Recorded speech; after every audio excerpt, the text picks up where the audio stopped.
better not have no plans tonight. Movie time and it's feeling right. You're looking for a love that lasts. You'll find it at Romancing the Podcast. Ooh, ooh, baby, you had me at hello. Ooh, I love you. I know. Ooh, ooh, baby, you're the wind beneath my wings. Ooh, ah, I'll have what she's having. Are you drinking wine? Yeah. Hell yeah. Hell yeah. This is going to be a good time. I know already we're going to have a good time. Paige, start the show. Let's fucking do this. Thank you for tuning into Romancing the Pod. You had us at hello. I'm Paige Wesley. I'm Mikey Randolph. And I'm Todd Schlosser, and joining us today is... Kristal Adams. Yay! Yay! So, Paige, this was your pick, question mark? Technically, this is Kristal's pick. Okay, I'm more comfortable with that, mainly because I still want it to be your pick at the end of this episode, because I haven't picked a movie yet, and it's my turn after that. So, yeah. Kristal, why did you have us watch this movie? Something new is Black excellence. Yeah. Yes. Also, obviously we're talking about romance movie. I feel like this is a romance movie that actually, like a rom-com that starts out with an actual problem. Yes. Not a fabricated problem. Not like he's not an architect or a doctor. Yeah. Except that he is. He is a landscaping architect in this the landscape is very bad. He has to fix it. It's a very practical problem. Yes. I think she's talking about a different kind of a problem. No, yeah, guy. that is the 44% of Black women who are not married. But no, not like, I've never been single before. Let me dump this guy just to mix it up in my life. It's not like that kind of a problem. It's a real legit problem. Yeah. Yeah, it's not a movie where like you walk in on your ex cheating on you with a model and then you accidentally move into a house full of models, but then you look through your windows across to the building across the street and somebody gets murdered. That movie is amazing. And Kenya doesn't write letters into her fountain that go 2 years in the past. Oh, yeah. If she had put anything in her fountain that it showed up 2 years in the past, I'd have been so mad. Black people don't like doing the past. That's just a rule. I'm just going to take notes this whole episode. Like, okay, no past. Okay, so Kristal, why else do you love this movie? It's obviously a practical problem. What else do you love about it? Yeah, I highly, highly related to it. Also, I think the movie does such a good job of being about this woman being very uptight and exploring her journey, but it's also legitimately funny. Mm-hmm. And not funny in just wacky, goofy ways. It's really fun. I was watching it again after not having seen it in years, and I'm genuinely laughing. I guess one of my favorite parts is that they set up this scenario of there's 4 girlfriends. And then one of the girlfriends is actually from the TV show Girlfriends. And she literally... wait a sec. And the only difference between her and her character on Girlfriends is a degree. That's literally the only difference. She plays the same exact character. And I love that they went for it. I love that they were we could change this, but nah, Yeah, but it ain't broke, so we're not going to. Exactly. As I was watching this, I was just thinking, I was like, oh, did Kristal pick this because it's herself in a movie? Got it. Yes. Except for, I guess I did find my Simon Baker. He's Jewish. But it's the Jewish Simon Baker. There you go. I didn't know debutante balls were a thing. And then Natalie, my girlfriend, was like, yeah, they're a thing. What is wrong with you? Why didn't you know this? Apparently it's a thing. You're lower class trash, Todd. I will openly admit that. You don't have a debutante ball at an apartment rec center. You're just not going to do one there. So I don't know. I mean, you could. You're just not trying hard enough. I think it's weird if I, an unchilded adult man, host a debutante ball. Unchilded?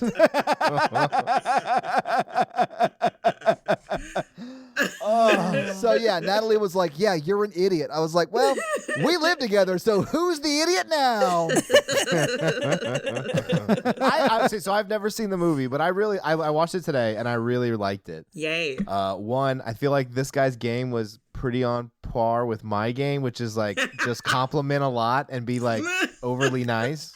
Or as some people might know it, being a stalker, because he literally forces his way into her house at one point. No, that's just one. Okay, I didn't like that part, but There are things I don't like about our two main characters early on in this movie, and then you grow to like them. Because she was really uptight and sort of like, which is like my type to a T, which is that is and true. also like mixing business and pleasure. What, was she dating someone she worked with, Mikey? I didn't think that was going on. She hired him. him. Oh, well, I meant like at your office, because that's like what you're known for. And he was sort of stalkery at the beginning. So I was like, I don't know how I feel about either of these people. He did send a book very quickly. Yeah. To her place of business. I liked the book. I thought that was very cute. But because he's so pushy through like the first like half of this movie, they get to that comedy club and the comedian's like, white guys don't know how to break up with people. I watched the Crime Channel and I was like, she's right. She is right. Statistically, she is right. Some more. I started to fear her. That was honestly, like, as far as comedy sets in a movie goes, It's a great one. like, that was amazing. Usually, like, they're not that good. Like, No, we're usually only catching the end of a joke so that they didn't have to write a full joke where they're just like, right. I mean, ladies, and everyone's like, as if somebody said a real joke. I also liked that there was somehow dancing at the comedy club. Oh yeah, that's on par. That tracks for me. To be real, that tracks for every black show I've done. But let's get into the movie so we can talk about it. Let's get into it. Let's do it. We open on a wedding in a beautiful garden, and this is her dream because we hear what sounds at first like the Star Trek Enterprise alarm, and then turns out to be her alarm clock. And she wakes up to Big Boy in the morning, which is how I knew it was Los Angeles before they told us it was Los Angeles. So that's like a real show out there? Yes. I mean, yeah, sorry. yeah. I don't know. Yeah. Okay. Big Boy is very real. And not just a wedding, but she's marrying some random black guy. That's important. Yes. It is important. It's Big Boy announcing that it's Valentine's Day. If you don't live within Big Boy's jurisdiction, he's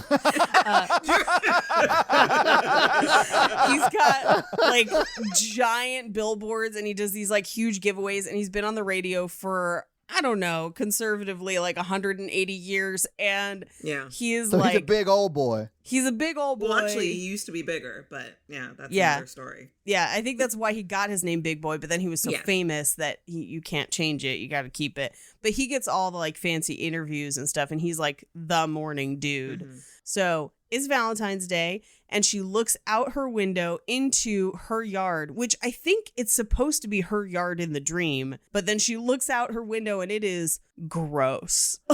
Like It's the weirdest looking yard I've ever seen. her yard looks like the sunken place. Like her yard is terrifying.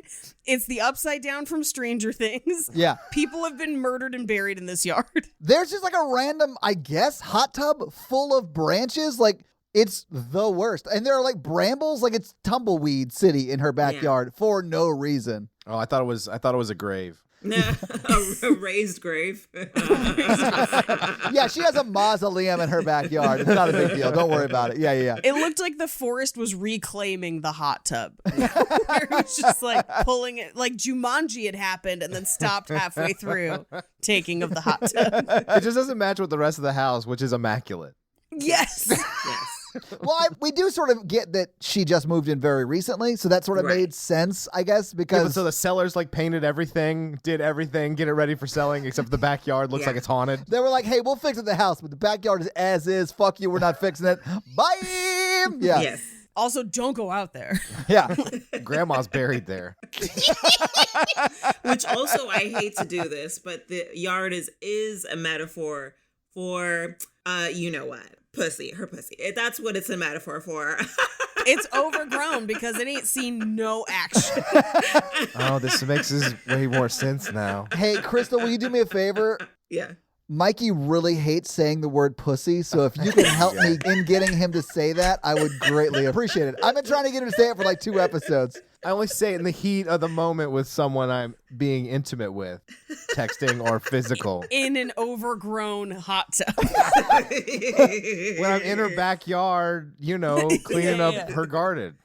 He's trying to clean up the area around her hot tub, Oh. her fountain, if you will. Ooh, like Tyrese. I don't know if you saw that picture recently. Of course I did, girl.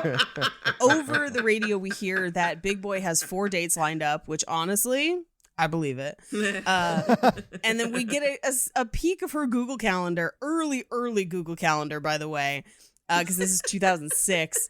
And she has meetings and no dates. Well, yeah, and it's on Valentine's Day, right? It just shows that she's working all through Valentine's Day. Yeah, she wakes up on Valentine's Day. Yeah, so like she's obviously career focused, and it pays off. I do like at the end of this, it's not like you have to choose the man or the career. Like she crushes the career. Like there's never a question about. I really like that a lot. I liked it too. And she still had plans on Valentine's Day, just not a date. Mikey, you are not being attacked right now. All right. She goes out with her girls, but I mean, when I was single, I used to volunteer to work on Valentine's Day. Same, I would too. Especially in the service industry, because a lot of times, like I was waiting tables at the time, a lot of times guys would tip more on Valentine's Day. Really? So that was one of, and I was like broke and single and in college. So I was like, yeah, I'll work. I don't care. The last couple years before I met Jake, I would work at my retail job until like 5 or 6, where guys would come in at like 4:30 and be like, how do I make creme brulee? And I'm like, it's too late, man. Just buy cupcakes. Just buy then, cupcakes. Then I would do like double duty, like an 8 and a 10 p.m. at the comedy club, because people for some reason think comedy is a good place to bring people on Valentine's Oh, Day. why? It's bad. It's not. It's a bad idea. That seems terrible. Well, yeah, especially because on Valentine's Day, they book all the comedians who don't have somebody. So I'm up there like, ladies, don't you hate it when you have to buy 2 nightstands and you only need 1? Wow. Like, it's just ridiculous. And then one time, a couple ended up full blown like making out. I think he was fingering her in the front row. And I was just like, wow. Nice. Free show. Like, this is great. I just do my traditional, if I'm single on Valentine's Day, of the heart-shaped pizza in a movie. Yeah. In a movie at home, yeah. See, here's the thing. Never order the heart-shaped pizza because you get less pizza. But it's cute. It is cute, but they're charging you more Paige, for less food. For Mikey, it's an emotional decision, not a food quantity decision. Yeah, I'm not going to Costco to get like 40,000 pizza rolls. I mean, you could, and then arrange those in like a pattern to the bedroom, like, instead of rose petals, just Hilarious. pizza rolls. I'm going to literally break into Mikey's place while he's at work on Valentine's Day and cook Totino's pizza rolls, like the shittiest ones I can find, and just leave them around the house. Just in a heart on Yeah. the bed. That's definitely what Natalie wants you to do on Valentine's Day. Listen, I'll take her out that night. This is shit I'm doing during the day. She doesn't have to monitor me during the day. It's fine. It'll be fine. Once we're done fucking on the Totino's pizza rolls, then I'll go out with Natalie. Well, just my favorite is later when he's like, a girl comes home and she's like, how do you have a grease stain in the shape of a heart on your Right. comforter? Oh, you're going to find out. Last Valentine's Day got wild. Just be thankful you didn't know me on Valentine's Day. What are your feelings on pepperoni? Or are you more of a sausage kind of gal? So on her early morning walk, she sees a couple kissing, and the husband wishes the wife a happy Valentine's Day as he leaves for work. And then a guy walks in front of her that I can only describe as skinny Cedric the Entertainer, and then is never mentioned or addressed again. He just crosses her path, but he gets like a full, like, the camera lingers, and then nothing. She's at the office. I don't know. It just struck me as strange. Apparently. I felt like the point of that moment was like, it's real black in this neighborhood. Like, that's what I There felt. are many places in this movie where I'm like, oh, I know where they filmed this. Exactly. It's all Slauson, Baldwin Hills. That's all. Yes. Of it. Yeah. But they're trying to make it look like Inglewood. And I'm like, I see you. I see what you're doing. Is that by the PCB? No. Oh, my God. I've never been to LA. Mikey's never been to California and doesn't understand geography. He also never remembers that it's called the PCH, but it's the only freeway he knows. Oh, yeah, that's right. Panama City Beach. That's No. So she walks into the office, and as we see her just kind of walking down the hallway, as people kind of like get out of her way, you're just like, oh, she is a fancy boss lady. Like, she is serious. She is here to play. And one of her coworkers pops out of an office and is like, which wedding dress should I pick? I've got one that'll look great, that'll be comfortable, and one that I love where I won't be able to breathe all day. Choices. And this is who rom-coms usually are about. Right. This friend. Yes. And that's the problem she has to solve in 2 hours of movie time. Except Yeah. in all other rom-coms, it would be, which dress should I wear? My mother's dress that my sister cut up, or this fancy one? I don't know, but you're going to have an epiphany while dancing to Benny and the Jets on a bar with a hot dude later on. Right. Because you don't actually love your fiance. You love a man who was a dog but got turned into a man by magic. Oh my God. Starring James Marsden. Holy shit. She tells her coworker to wear the one she loves, which is the right answer. And her coworker's like, I need to get a golden retriever and name him Ponyboy, and then I could say, stay golden. you already have a dog that you hate. That is that color. Yeah. You could just call Macy Pony Girl. Stay golden, pony girl. Sorry, that was not relevant to anything. It's not. And sometimes these interruptions pay off. Sometimes That they one don't. didn't. Most times not. But the thing is, I'm going to cut it so no one will ever know. Keep swinging. Let's do this. I'll retool it. Let's do it. Let's workshop it. How about me and you have a separate Zoom call? In fact, let's go into a private room. Let's do this real quick. We'll workshop this joke. We'll come back, ladies. I've never recorded from a desk before. I'm very nervous. Furniture makes Mikey nervous. Mikey, you're better when you're laying down, I'll be honest with you. I know. Yeah, that's what I hear from the ladies, at least. At least you hear something, because I don't. Because they're dead.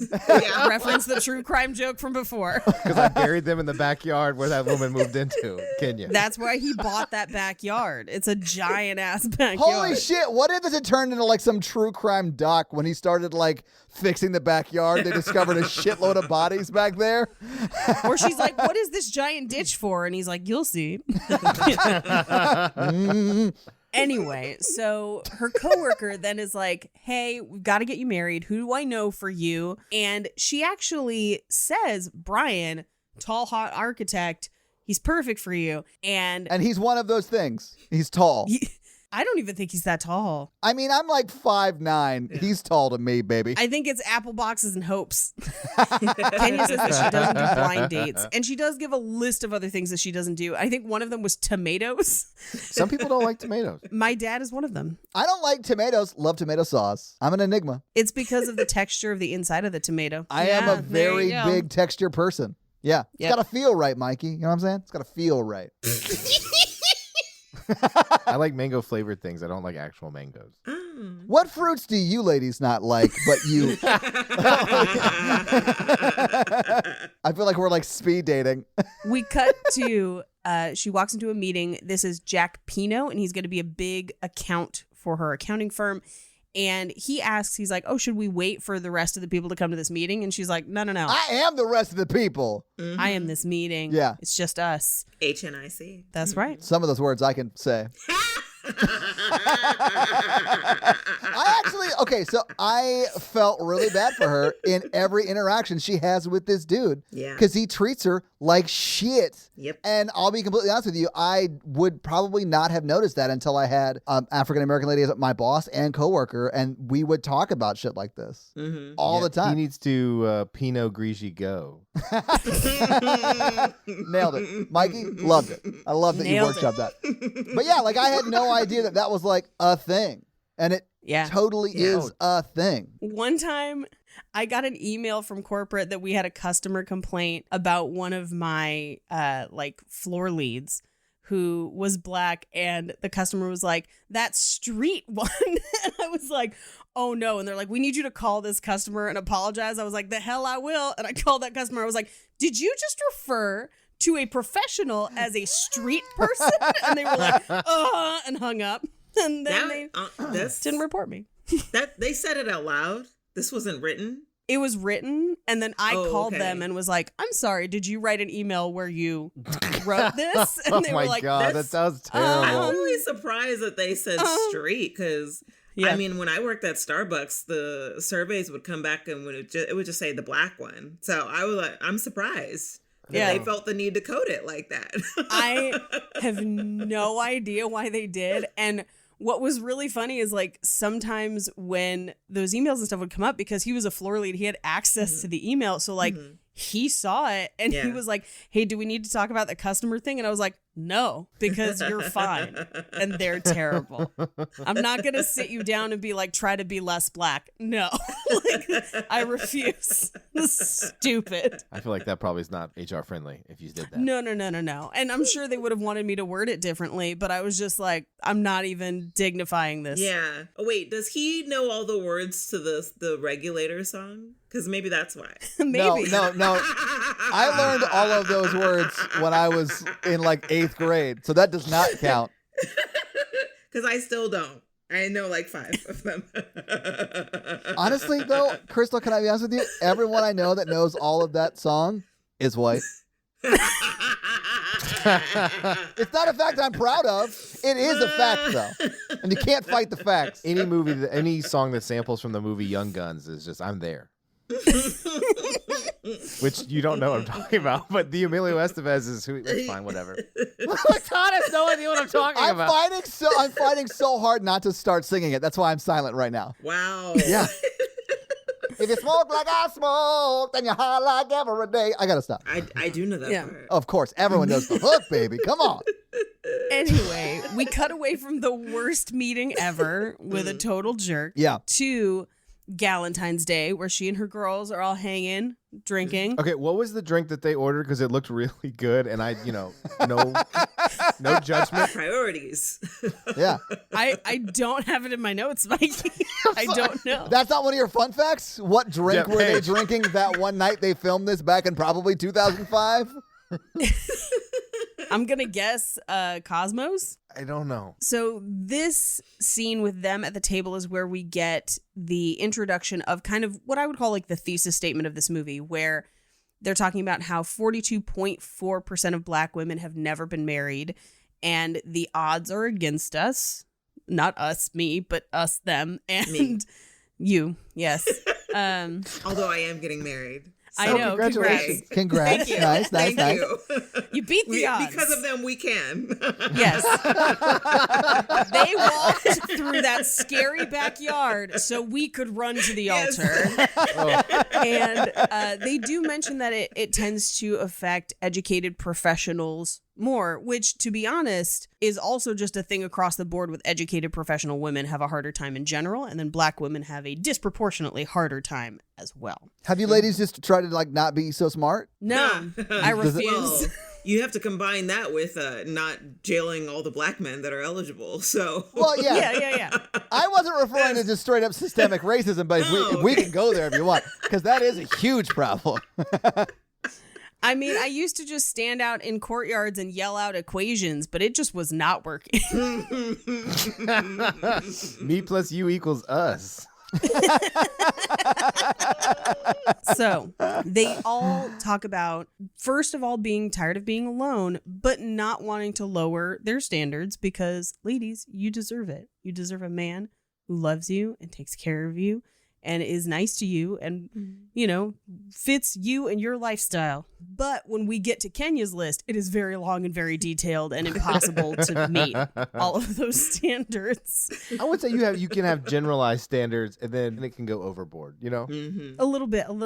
I've always thought of it as like you can have deal breakers, like if they're this or they're not this or whatever, I'm out.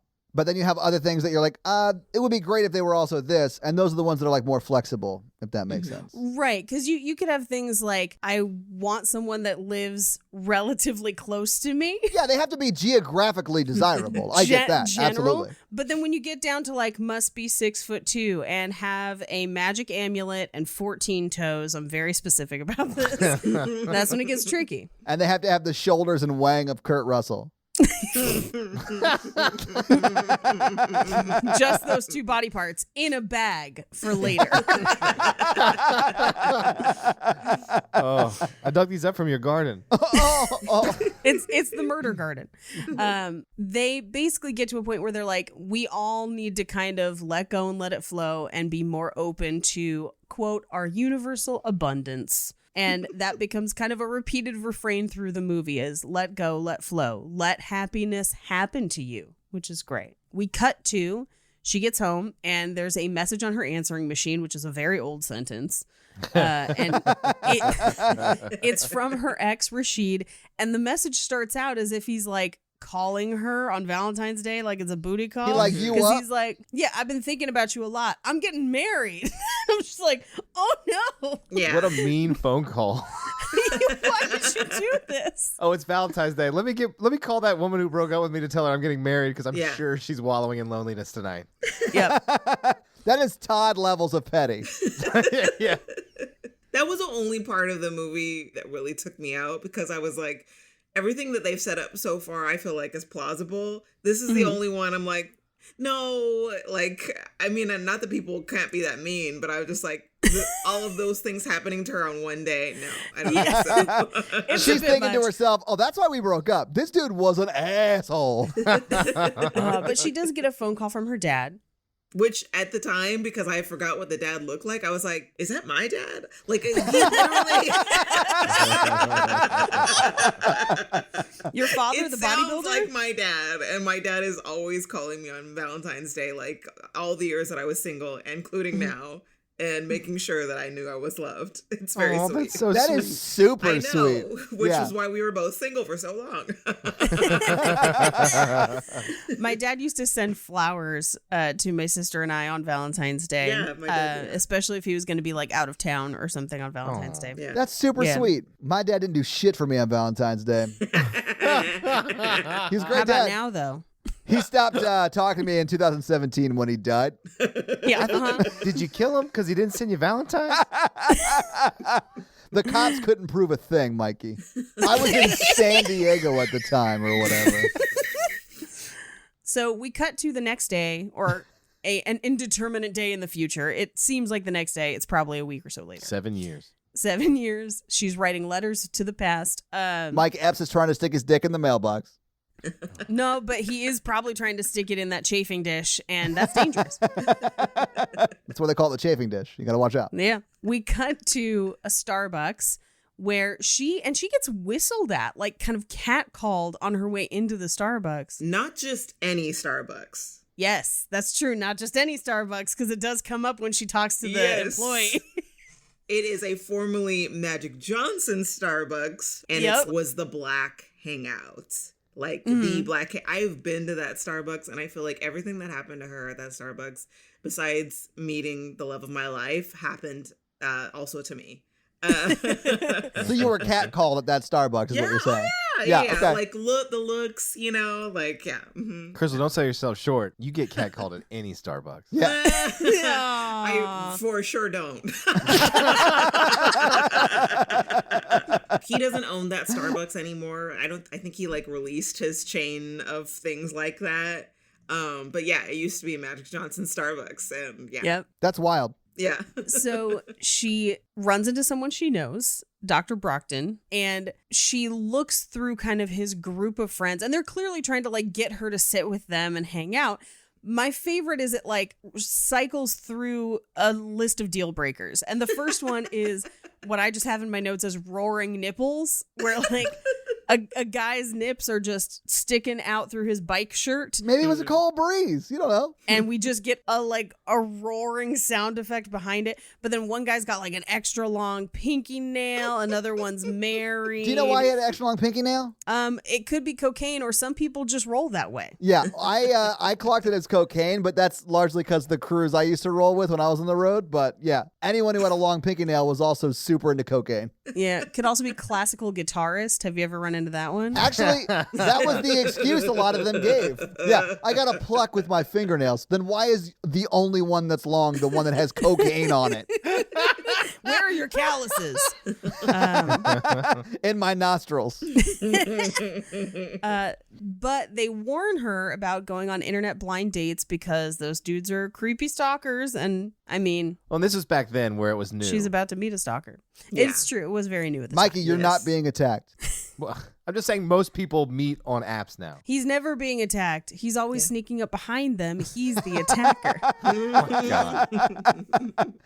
But yeah, no, Mikey, you're right. More people meet online now than I think in regular, Yeah. like happenstance. This was a theme in movies for a while. Like, movies and TV shows, it was always like, oh, you're doing that, you know? Yeah. Mm-hmm. Mm-hmm. You don't want to have some random stranger set you up with another random stranger? Well, you're crazy. Why would you ever go on a site that would match people by their interests and tell you if you'd like each other before you meet? That seems so crazy. Yeah, because people who know you will literally just set you up because you're like, you're single, Yeah. they're single. That's and what then happens in this right. movie. Yeah, Mikey. Yeah, Yeah. I'm like, what else do we have in common, or why do you think we would match up? You're both lonely and terrible Yeah. people, so Yeah, it yeah. makes sense that you would fit.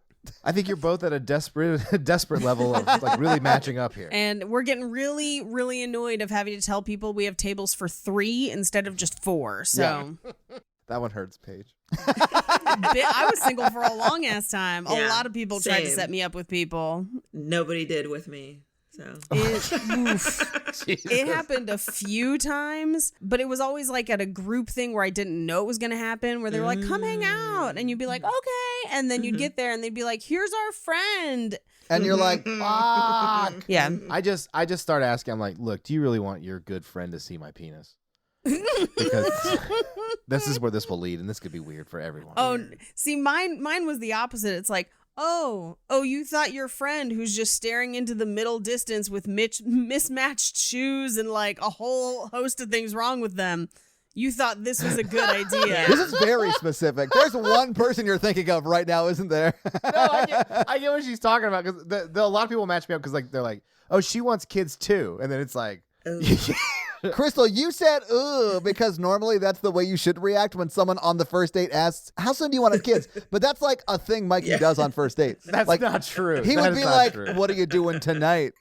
No, see, you gotta like, how soon do you want to have kids? And you should just be like, for dessert. Like that, you gotta lean into it. No, but if you set two friends up with their only thing in common is wanting kids, it sets a weird. yeah. Then the girl's like, so you really want kids? And like that's all they know about you. And you're like, I mean, like maybe someday, you know, like. I never try to set anybody up except for Mikey. There is one lady who was always at these like mutual parties we go to that I am working overtime to get Mikey involved with. Never works out, never goes well, but I love doing it. It's my favorite thing to do. Mikey hates me for it.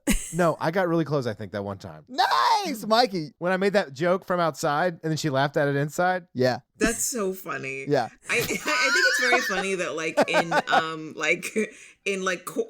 trying to date women's stories, like a lot of times men will remember a specific time a woman laughed at something, and that's never something that I track. Like in my trying to date men stories, like I never like he laughed at one like, and it matters as a comedian, that matters to me, but I never track that in the course of dating. Can I tell you why you don't track it though? I know, because men don't need a woman to make them laugh. That's Oh no! that's what I've been One of the things I love about Natalie is because she makes me laugh. That's like one of my favorite things. But it's because you're a professional comedian and you hear people laughing at your jokes Oh, all the okay. time. And So Mikey my and I, soul is it's complete. like a rare thing. No, but I hear men, even the comedians say that. They like remember like the time a woman that they liked laughed. Also, my sense of humor can be polarizing. I think it's because we're too busy keeping our eyes on the exits just in case. Some Yeah. people like my jokes, some people don't. And they have like one of two extreme reactions. Extreme. Yeah, like laughing inside a house when he's outside a house. I can't wait till we see her again, Mikey. I cannot wait. Be like, remember that time you were inside and I was outside? The thing is, I don't even know her name. Like, I have Her no name idea. is her name is Katie. Oh, I'm leaving this in. Okay, so it's Katie. All right. I don't think we have anything in common, but that we're the only two single people in the whole group of friends. It's amazing. That's the worst place to be. That is the worst. Anyway, so in the So scene two. Starbucks, back in this movie, that we were talking about. In the Starbucks, a blonde white guy approaches Kenya and is like, "Hey, are you looking for somebody? Because I'm Brian. Are you looking for Brian?" And she's just like, "No, I am not looking for you, dog." That's so harsh. That's what she says, though. I know. Here's the thing, like her friend did describe him perfectly, technically. I know. I think She just left out a pretty important detail, Yeah, I would say. I think she's in the clear on this because she was not properly prepped for who she was about to meet. Right. Yeah. Yeah, I can see But that. you know what? And I think this is actually even more realistic than, because it just like the obliviousness that this wouldn't matter to her. Like, not that it should matter, but the fact that like they've been coworkers this long, like she knows the woman doesn't eat tomatoes. And Right. somehow doesn't know that she only dates black men. How is that possible? Apparently, she interacts with tomatoes a lot more than men. She's real career and Italian food focused. Yeah. And she's clearly nervous and uncomfortable. And as they try to make their way through the restaurant, she's just like talking to like just black people around her to try and like It's so good. ground herself in her blackness. And my favorite is the first one, the guy who's wiping down the table, and she just says, "Magic treating you okay?" And he just says, "I've never met him. I don't know."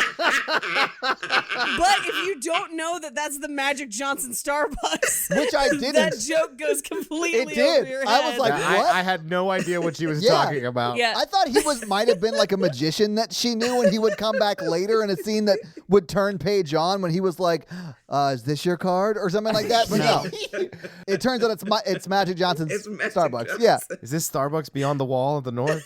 My favorite is as they sit down because they find an open table, and she just leans over to a girl next to her and just goes, "Girl, you are wearing those dreads."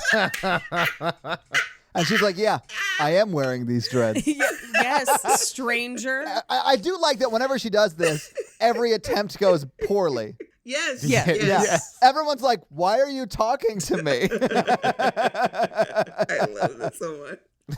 Well, and he calls her on it and is like, "Are you uncomfortable?" And she's like, "No, why would you think that?" He's like, "Because you're talking to strangers." Like, that's not a thing people do. What are you doing? And she admits it's her first blind date, and it's only because she promised her girlfriend she'd be more open, and he's like, "But not this open." And she's just like, "Huh? What? No, of course." And he's like, "Come on now." Like, Yeah. and she does "It was really great meeting you," which is how I used to end dates that I had no intention of calling back. Real nice to meet you. Yeah. Really. And she just cuts and runs. Like, they don't even order coffee, I don't think. I love the moment because he does call her out. He says, like, "You've been trying to convince everybody in the Starbucks that you're down." Yeah. Yeah. Mm-hmm. Yeah, and Yeah. I love that he called her out. And I remember when I first started dating my fiance, I remember like being so happy that he'd already dated another black woman, so that I didn't have to start from scratch. Yeah. Thank you for laying the groundwork for me. Yeah. And it's just like the fact that he even like could say it that way. You know, I mean, I was just like, okay, all right, Brian. Yeah. Hey, Brian. They don't directly address it in this movie, but I do not think this is Brian's first rodeo. I think this might be his. They mentioned it a little bit because she asks him like later, like, you know, what kinds of women have you dated? And he says He's any, like, yeah, all kinds, every kind, all kinds. Nothing wrong with that. Yeah. Dating Mikey, not just seeing them once and then running away from their house in the night. That's technically a date. It was in the Google Calendar. Yeah. We had appletinis. With red vines in them. It was great. So we cut to the engagement party for her coworker, which this is like a wedding level engagement party. Yeah. This is Oh my god. nuts. And I do like that her friend Cheryl is like, "Why did we go to this? I could have been home pleasuring myself," is what Yes, she she says. does. And I'm But just like, she's walking in public and she's like, "I could have been home pleasuring myself." Yes. Like she's Very really loud. saying those words. You know what? If you make single people come to your wedding, we're going to shout some crazy shit It's sometimes. not even a wedding. It's an engagement party. It's even worse. Yeah. That's even more appropriate. Well, that's how you gauge if you're fine. enjoying yourself or not. If you would rather be It enjoying certainly is, yourself yeah. or not. Yeah, if you're out with your friends and you have the thought of, I could be home masturbating right now, you should probably leave. Here's how I know that this party kind of sucked, though, is because she walks through and she's like, I don't know who did the landscaping, but they did a great job. And I'm like, girl, if you're looking at the plants, maybe it's time to go home. But it's like at a legit mansion. Like, it's a huge house. Yeah. Yeah. Well, and I believe it is the coworker's mom's house. I got that vibe, too. I mean, we meet the lady who owns the place, I guess, because she introduces her to Brian. And I say introduce, they already know each other, but like introduces him in the scene, right? Yeah. So we meet her and she does seem very affluent. Yeah. And as they're kind of looking around this little fountain area in the center, the catering is off to the side and Cheryl catches Mike Epps' eye at the catering. And he's like, I'm cooking something hot and sweet. And she's like, I'm into that, which, hey, if I'm bored at a party, I will befriend the caterers. Like, it's great. Yeah. But they clearly instantly have like a little bit of a connection, and she leaves Kenya alone, and she's kind of standing at the wishing fountain, which is when her coworker's mom comes up. Yeah. And she does say you're practically part of the family, which makes me feel like they've been friends for a long time. Yeah. Which is that was important for me because her friend leaving her to be black alone at that party, I was like, huh? But then when mom said that, I was like, okay, so like this is not her first rodeo at this house. Right. So like, I was like, okay with that, because my black friends would never leave me to be black alone at a party like that if I didn't know anybody. That's true. Strength in numbers. Besides, somebody has to start the electric slide. Yeah. So she introduces Kenya to Brian because he did all the landscaping, and then literally just ditches her with Brian, which I don't know if any of you have had somebody unintentionally wingman you like this. Blessing and curse. I, like, way back in the day, there was this super cute guy I had a crush on, and we ended up at the same show together, and a friend came into the show, and we both waved and didn't realize that we had a mutual friend, and we both thought the friend saw us and was like coming towards us, and the friend came over and was just like, oh my god, hey, do you guys know each other? I'm gonna get drinks, and just like peaced out. And then we ended up talking for the rest of the night. But that's kind of what this mom does, is just like landscaping, bye, I'm never in this movie again. And she isn't. I think it's funny that you think it was unintentional, though. I mean, the girl that set Brian and her up is her mother. So I assumed that it's a conspiracy. I assumed that the mom was in on it. Maybe. And he and the mom seem to know each other really well, which made me wonder if he's like a family friend and not just a landscaper. No. He fucks all his clients. She's like, try it. It's amazing. So she goes off, and he basically gives her his card and is like, hey, even if the project is small, business is business, give me a call. Yeah, he's like, I'm used to working with small things. It's fine. He is white. Exactly. It's not the size of your yard, Todd. It's what you do with it. That's the guy with a huge yard. It's not the size of your yard. It's how much of an overgrown spa you have in the middle of it, taking up the real estate. So we cut to the next scene. He's driving to her house. He gets off at Crenshaw, which, again, if you don't know your LA places, doesn't have much meaning to you. I don't know my LA places that much, but I pay attention to like pop culture and stuff. And Crenshaw is like, it's in pop culture. It's pretty pervasive. Yeah. That's like the one thing I did know. Like the Magic, Starbucks, none of that stuff I got. This I got. I remember Crenshaw from the 90s. Yeah. Moesha. I watched a lot of TV. I remember it from rapping, but that's fine. Yeah, I remember from rapping too. I didn't rap, but I remember it from MTV. Just to be clear, I did not rap either. I would love to have been able to, but I was not. Only when I'm super drunk at parties. And Ludacris is playing. And it's only Ludacris. Oh, Chris and Bridges Kristal all couldn't day. get her phone out quick enough. Oh, you guys, I worked with Ludacris's cousin for a long time. It was cool. Oh, really? Mm-hmm. He didn't like to talk about it. Oh, damn. But I heard the rumor, and so one day I finally got 3 years after I started working with him. I was like, "Hey, so is your cousin really Ludacris?" And he's like, "Yes, Chris is That's ludicrous. Yes, my cousin. I was like, that's really. Is he really cool? Yes, he's really cool. It's great. How has this never come up before, Mikey? Have I not talked at length about my love for Ludacris on this show? I'm sorry, I forgot. During December, we should only do movies that feature Ludacris and call it Ludacrismas. I don't think he's done any Christmas ones, though. Like, it would just be the Fast and the Furious series. Wow. Hallmark was really missing out. Girl, if there was a Christmas movie with Ludacris in it, you know I would know about it. Like, I would already have it. So he drives up to her house. She is working from home. She hears his truck approach because he's playing wild loud music out of that truck, like open air truck. And it's like, it's not stereotypical, like, white guy music for 2006. It's not Maroon 5. It's not Maroon No. 5, right? Yeah, absolutely. Well- it's like salsa or something. I can't remember exactly what it was, but I remember. My subtitle said it was Arabic hip hop. Oh, okay, cool. Oh, wow. Either way, not stereotypical, like, songs about Jane or whatever. My thinking was that it was probably not expensive, and that's why it's in the movie. Oh, yeah. The rights. Yeah. Yeah. So he comes to the door with his dog, and she's like, I don't do dogs. And he's like, me neither. We're just good friends, which is A+. I honestly enjoyed that line. I was not expecting it, and I was on board for it. I was like, that is a joke Mikey would probably say. I really connected with this character, and I don't know what that says about me. Not the pushiness, because when he came back in the house with the rain scene, I was like, oh, that's a little too much. I do have to also point out, I believe Simon Baker is Australian. He is. Yeah, there's no way he's not. Didn't know that until much later, like years later, after I saw this movie the first time. So he did a He's good job. in Devil Wears Prada. He was. He's also been he was the mentalist as well. Yes, he was the mentalist. Oh, that's right. He was the mentalist. Is the mentalist. Yes. You will Not always was, be. is, forever the mentalist. Which I think was still out when this movie came out. No, Oh, The yeah. Mentalist came out in 2008. Yeah, came out. I know because I Oh. was a big fan of Psych, and Psych made fun of it a lot, like on their show, because it's pretty much All like the a time. network It ended in ripoff of 2008? Psych. No, it started in 2008. It went When till did- 2015.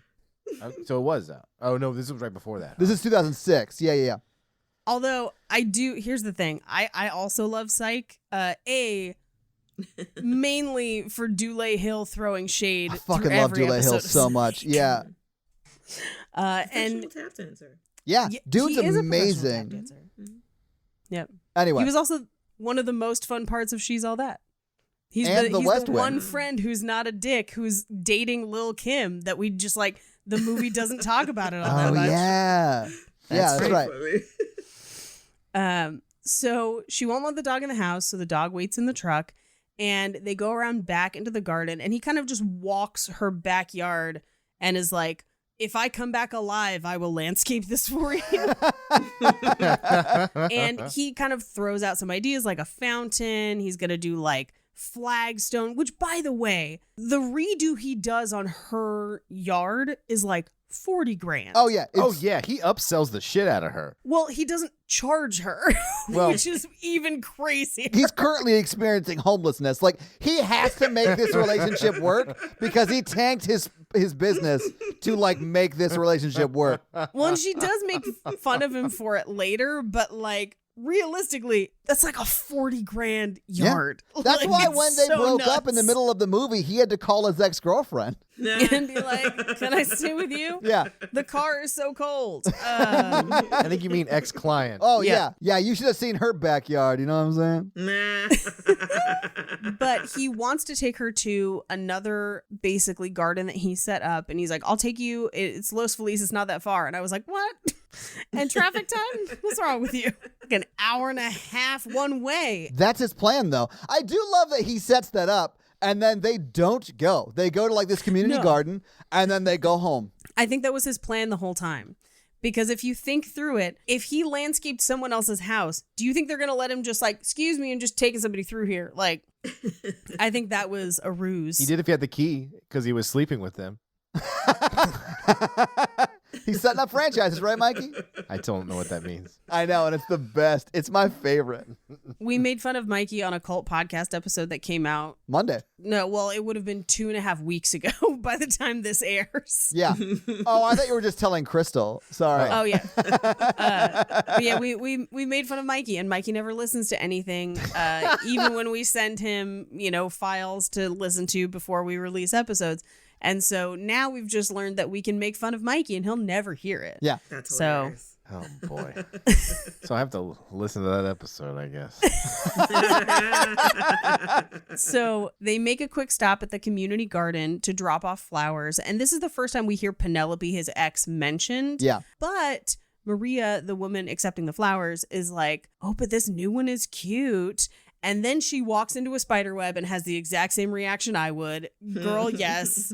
This is why I won't survive the zombie apocalypse. I'll be running through the woods and just catch a spider web, and I'm down for the count. It'll just be bad. Yeah, she was like living her own personal arachnophobia in that little scene. Yeah. But he basically tells her, like, I'll drop a proposal, I'll submit it, and you can call me anytime. And she's like, okay, I'll have to think about it. And as he drops her back off, he's like, don't let the spiders bite. And I'm like, don't joke, man. It might still be in her hair. You never know. Yeah. Until I see its dead body, I'm not okay.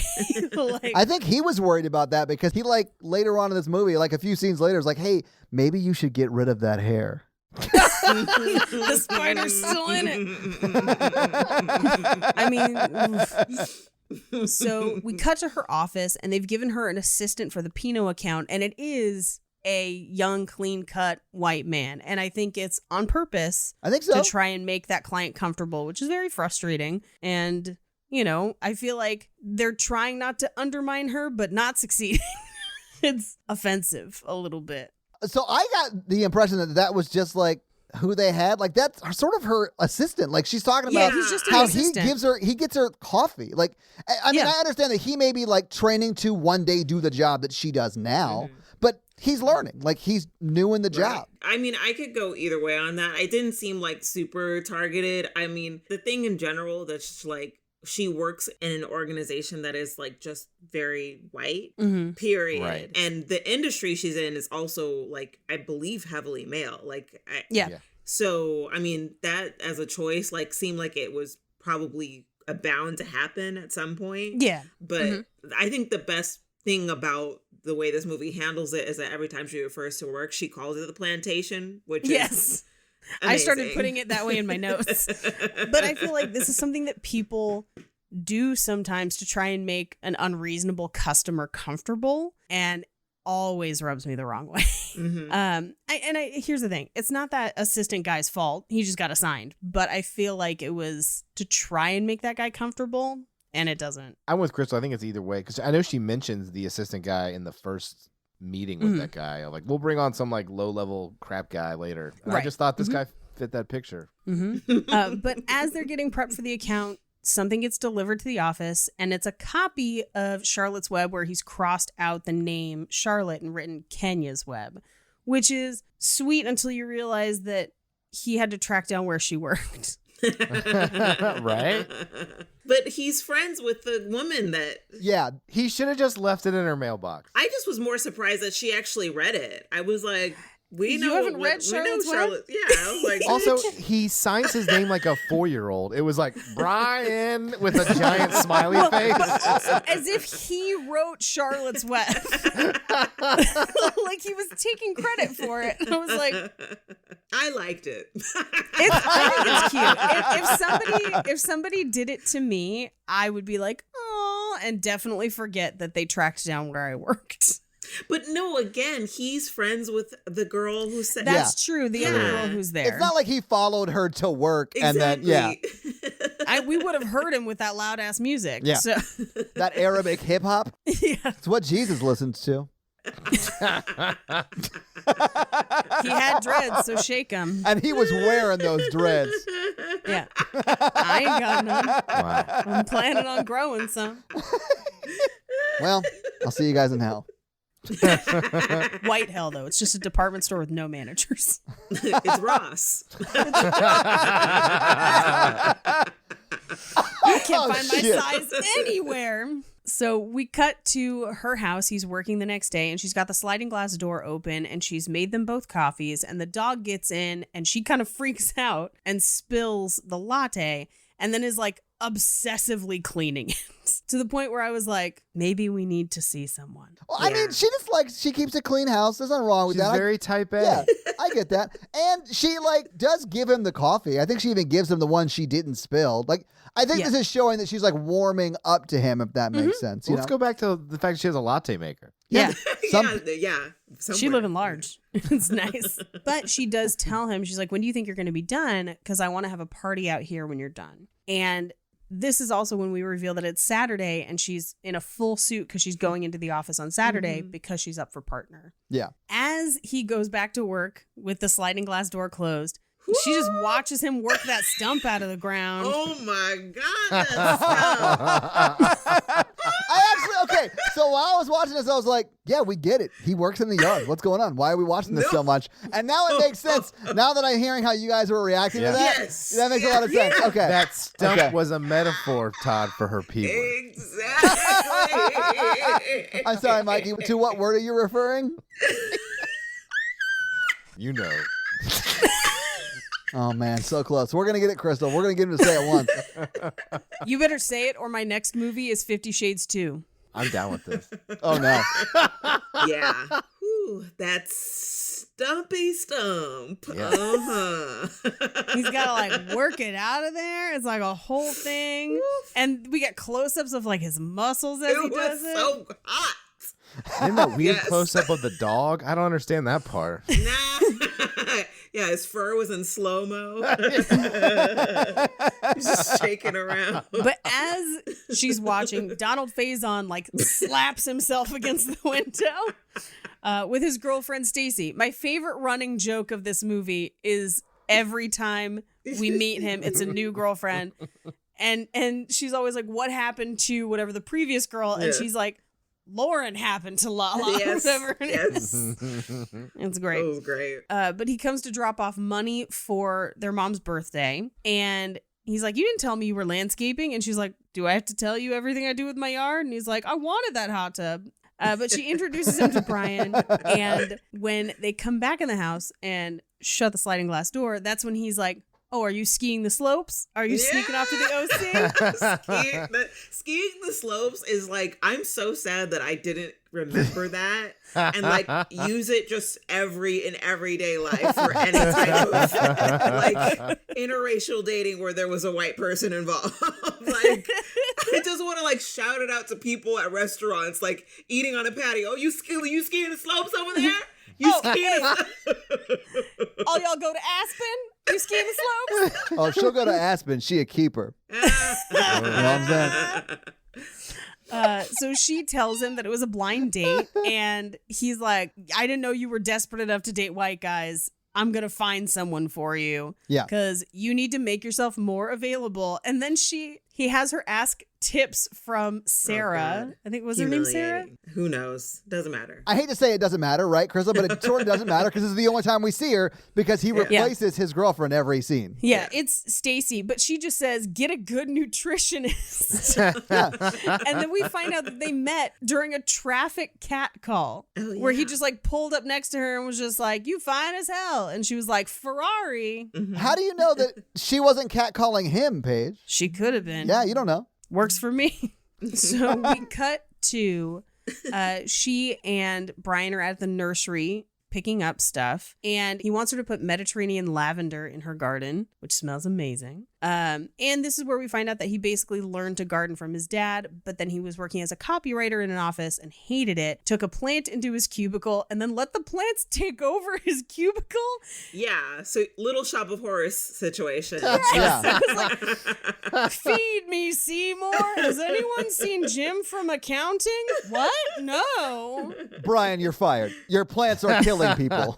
Brian seems nice, but there's a lot of bugs over at his area, and they're coming into my cubicle. I don't want to get anybody into trouble. So we cut to her mom's birthday, where Donald Faison has a new girlfriend, Kiki. Kiki, these are my parents. Kenya, this is Kiki.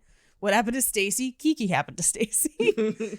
And my favorite is, he's like, do you like Kiki's dress? And she's like, I put it together myself, just with clips. I was like, what are you doing?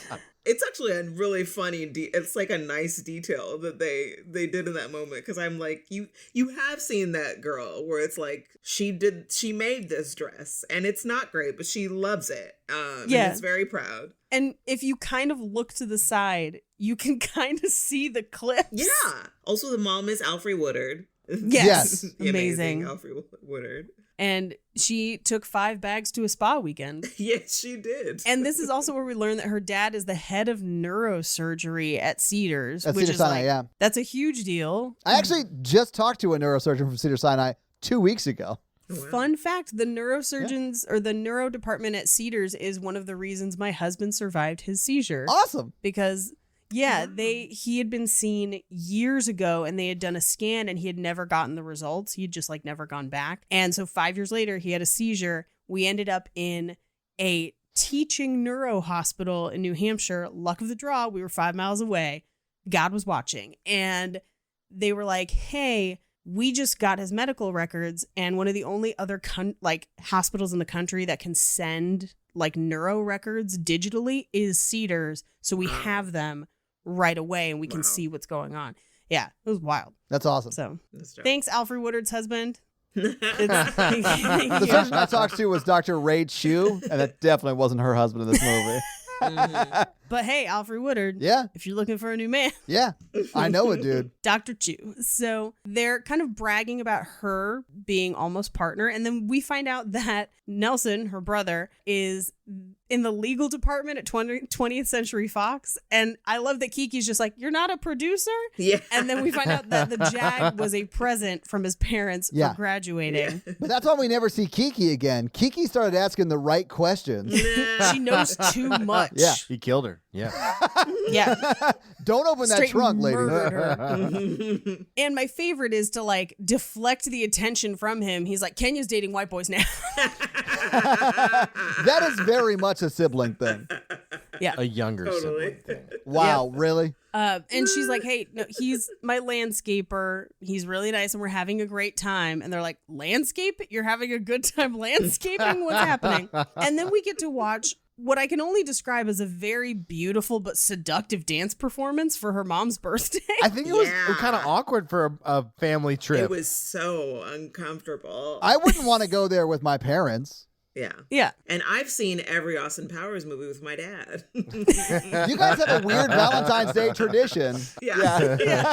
I like that the show was like ballet, but like also dry humping. Yeah. It's called Modern. Oh, okay. Modern dance. I am uncultured and uneducated and feel terrible about myself. Thank you.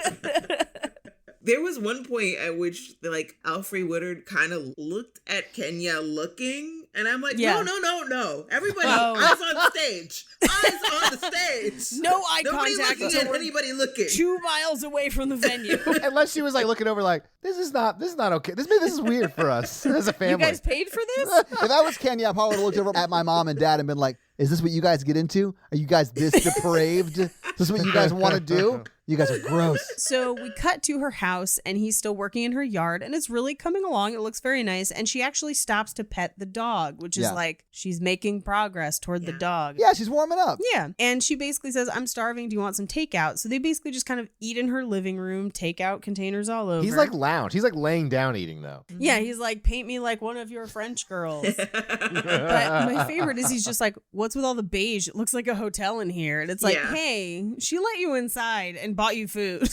Like, maybe stop. I said that to my neighbor and she got wall decor. I was like, you should put stuff on your walls. It's very weird in here. You should- So she went and bought decorations later. Kristal, this is the neighbor that Mikey casually hooked up with during COVID. Who had guinea pigs, but also made Danish. I'm conflicted on the neighbor. She's a very good baker. If and, those- and person. I And was- person. Thought I was going Yeah. a different If way. those Danishes were from scratch, we're best friends. Yeah. I texted her today about this movie and she was like, I like that movie and it made me think of you because you came into my house and said there was nothing on the walls just like he does. And you guys hooked up. I think it's important to point out that I met her when we were moving Mikey out of his apartment, and she was Awesome. Aw. She's very nice. Why'd you move, Mikey? I know. Fuck.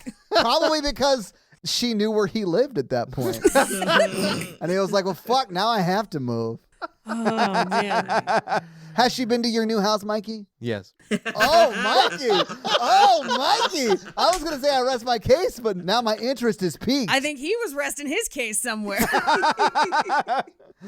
Okay, so the reason you're at the desk and not your bed where you normally are is... She's still there? No. Did she leave Danishes in the morning? You- Can I have a Danish? She tells him that her mother, Alfre Woodard, thinks that bright colors are for children and whores, which is the exact type of Lucille Bluth energy that I was looking for. But he was like, hey, color brings in energy. It can impact your mood. And Yeah.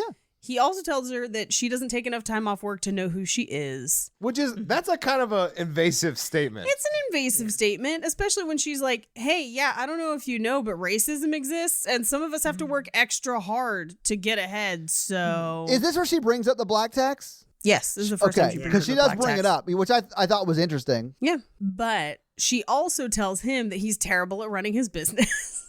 Well, he is. He is. Yeah, he is experiencing homelessness because he keeps banging his clients and giving them big D discounts.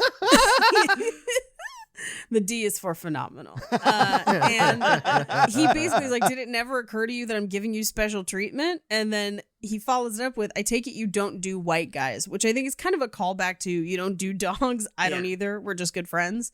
I take it you don't do white guys. And she says, I just happen to prefer black men. And then he goes into this like, oh, you're prejudiced against white people. And I was like, dude, don't do Yeah, it. I thought that was a very risky line of questioning. That is a proposition that never works out well for the person who says it. But I did like that she corrects him. She's like, it's a preference, not a prejudice. Well, and then she says, you prefer to be prejudiced. Yeah. Yeah, he says that. And I was Actually, like, is not completely inaccurate.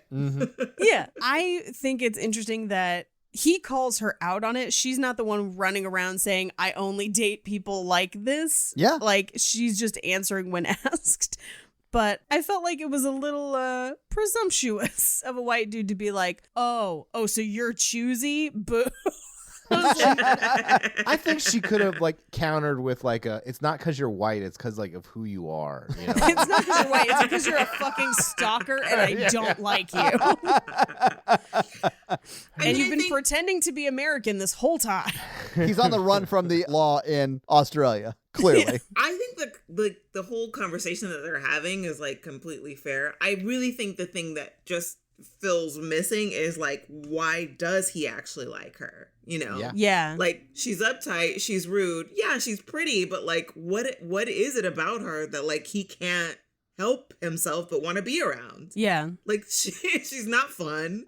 She becomes fun, you know what I Right. mean? She becomes like, comes more into herself, but like, it's not really clear other than just like wanting to get laid that like why he likes her, you know? I think Yeah. he actually says it in the next line where he says, I take hard earth and make things bloom. He's a guy who Exactly. likes a project. Yeah. He's a fixer. Yeah. Like, I've been talking about issues of, you know, race and dating for so long because I was single and in my opinion, not by choice for 13 years. And part of it is because of this thing. And in my case, it wasn't like Kenya where it's like I was only dating black men. It was that I was open, but I was not the men that I was around. I was not the preferred type, right? And so, if in a sea of people who you keep not being their preferred type, there's no way it feels like anything but prejudice, you know? Yeah. Where it's like you're the one that's in this position. You're open, but nobody else around you is.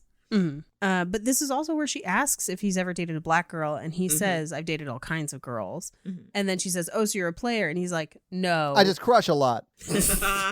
I mean, he does kind of like. I mean, I did get I kind have of a a very player vibe from successful this guy. landscaping business where I plant things in soil. Yeah, I just help women with their backyards Yeah. or whatever, Mike. He's like, I'm not a player. I just, you know. I just crush. Stop hating a on lot. Simon and his muscles. Right. You saw how I I let worked him that get stump. stumps out of my yard any day. Yeah. He hasn't Exactly. met a field he hasn't wanted to like till. Plow. You know, plow that field, hoe it up. You know what I'm saying? Hoe it Yeah, up. I love it, Mikey. Simon fucks. That's all I'm saying. This landscaper fucks. We cut to her reading Charlotte's Web, which is again where I was like, does she not know the story about some pig? Yeah. Like, okay. We cut to the next day where he's let the crew go early and he says, I'm going to head out too, but you're coming with me. We're going hiking. And if someone did this to me, they'd end up in my freezer in tiny Ziploc bags. Don't assume people like to hike. You're prejudiced against non-hikers. But he does take her out hiking because she loses a coin toss. On a double-headed coin. Yeah. Oh, yeah. I'm sure. Yes. But if I didn't want to do something and someone like didn't say, I'll flip you for it, and I said, okay, they just took a coin out and flipped it and said Right. heads or tails, I'd be like, no. I said no. So we're not doing that. Right. And I like to hike. I just don't like you, Brian. So we cut to them hiking. She's also hiking in like Keds. Like she's not prepared to hike. No, she's No. never been hiking. Yeah. Which also, at least back then, really tracked. There were not Yeah. a lot of black people hiking. Well, I even thought like, because they walk into a cave at one point, and I was like, oh, he's about to murder her. Yeah, get out of my brain because we just did Taking of Deborah Logan. And Yeah. I was like, DiGiorno's is in that cave. Run away. Don't follow a white man into a cave. Don't follow anyone you just met into a cave. I don't care Yeah. what they're doing to your backyard on a daily basis. Yeah. Well, and it turns out to be like a cave tunnel because they emerge into like a really pretty clearing and then it starts to rain and they shelter under a tree. And Which is the worst place to be. They need to go back into the cave. Like, lightning strikes trees all the time. They should have gone back into the cave tunnel, or the tunnel of love, as Bruce Springsteen would say. as a non-hiker, I didn't know that about trees. So I thought it was romantic. Fine. Paige, as an avid indoorsman, I know that. Well, how about I just don't hike during lightning storms? Or at all. Brian did not check the weather, which is like another thing that's a problem. Because it doesn't rain out there often is what I've been aware of, right? Yeah, a sudden rain is rare. That's why she has an upholstered chaise in her yard because it doesn't rain. I didn't even notice. I did, especially at the end of the movie. I was like, that's satin. Like, what is happening here? Hilarious. But he drives her home and she's like, this isn't going any further. Good night. And she goes inside. Then here's a knock on the door. And he doesn't even really wait for her to open it. No, there are Like- consent issues. A little bit. He walks in and just like goes for it. And they're like kissing up against the wall. It was great. Yeah, it was wonderful. Yeah. No complaints. It No was notes. pretty hot. It was pretty good. I wasn't not It into was it. very The hot. ass grab? I'm sorry. Come on. Yeah. Yeah. Yeah. A full hand of meat? I was worried for her knickknacks on that table, but then not so worried because I was like, girl, you could get new knickknacks. I don't know why, but hearing Paige say the words knick-knack in a sexual like connotation is like doing it for me right now. That's hilarious. Oh, not like that doing it for me, but like Are you cheating on my husband with me? I would never cheat on Jake. That's the kind of man I You can am. get new knickknacks. That's a shirt. Girl, you can get new knickknacks. Girl, you can get new knickknacks. Clear a table. Fuck Yes. a desk. Yes. He saw that stump and he was like, I'm going to pull that out there. Wow. Oh, loved man. it. Anyway, we cut to the next morning where their fingers are intertwined and they're having some little pillow talk about, getting to know each other a little bit better. We learned that Kenya's name was almost Tiffany, which I prefer Kenya. So let's pause. This is how you know he's a bad dude. He has a dog at home and he didn't go let it out. I think the dog's at her home. yeah. Oh, okay. Because Yeah. later we see the dog in the house. Yeah. And it's like a progression of like, oh, she let the dog in. Yeah. I cannot imagine going to hook up with a girl and bringing my dog to spend the night. Then you clearly don't live in Los Angeles. Mikey usually uses his dog as an excuse to not spend the night No, I afterwards. straight up would bring Maggie to houses. Well, this is all personal, but Maggie was a good dog for that. But Macy, she like cut a girl's arm open and we had to leave. Because your dog attacked someone.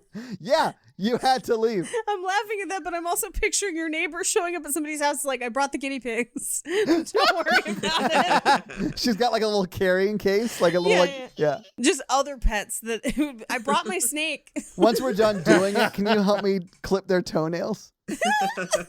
Don't mind the turtle. He'll just be in the kitchen. Watch out, he snaps. He's 120 years old. It's just like a tortoise. She like comes in riding him like he's that big. Like, all right, we've got to move on. Anyway, so we find out that she had really bad asthma when she was little. So a lot of the things that she doesn't like are probably related to allergic reactions that would cause her. Yeah, like hiking. Well, So she basically says, "You think I'm pathetic?" And he says, "No, I think you're adorable." But this is when he asks if she can take her weave out. And I like that she says, "I thought you dated black girls before." And I was like, that's a fair question because I did like that she jumped from having sex to him. He asked her this question and she's like, "Get out." I was not surprised at that reaction at all. And he should not have been if he had truly dated black girls like he said. Well, he never really answered that question. Well- He just said all kinds of girls. So yeah. You know, it's funny because we've had this discussion so many times. And I remember like, because I mean, I've never had a weave, but I have had like braids. I've had like other different hairstyles. And my fiance, like his ex was like always had a weave. And so he prefers natural, you know, it's the Right. it's like the same thing. And it's like, how do you let a significant other into that discussion? You know, when and how, or what are the right words? Like I even had this hour-long discussion with his son, like actually breaking down the mechanics of a weave. Yeah. Because he just couldn't even comprehend it. Right. It's like my love of Star Wars. Sure. If your love of Star Wars... when do you have that talk with your significant other and bring them in and answer those questions about your figurines? about your micro machine collection, Mikey, that you showed off to me when I was moving you. Yeah. One of the things in dating, like dating outside your race, even if they have dated like a black woman before, is like I think you're hoping to avoid having these conversations because they're uncomfortable initially. You don't. It implies a level of vulnerability that it takes a while to get to, but you have to have those conversations before you're emotionally there, vulnerability wise. And I think that makes it feel very at least this is how I think how it would be. Mm-hmm. I mean, I think he could have waited a little while longer. You know, he didn't have to say it the first time after they had sex, you know? Brian is not the king of timing. Yeah. Which is why I thought she was fully pregnant for a while during this movie. Pro tip, gentlemen, when you have sex with someone and sleep with them, never critique anything about their looks at any Immediately time. after, yeah. That's like you sleep with someone, you're like, have you tried doing more squats? Get out.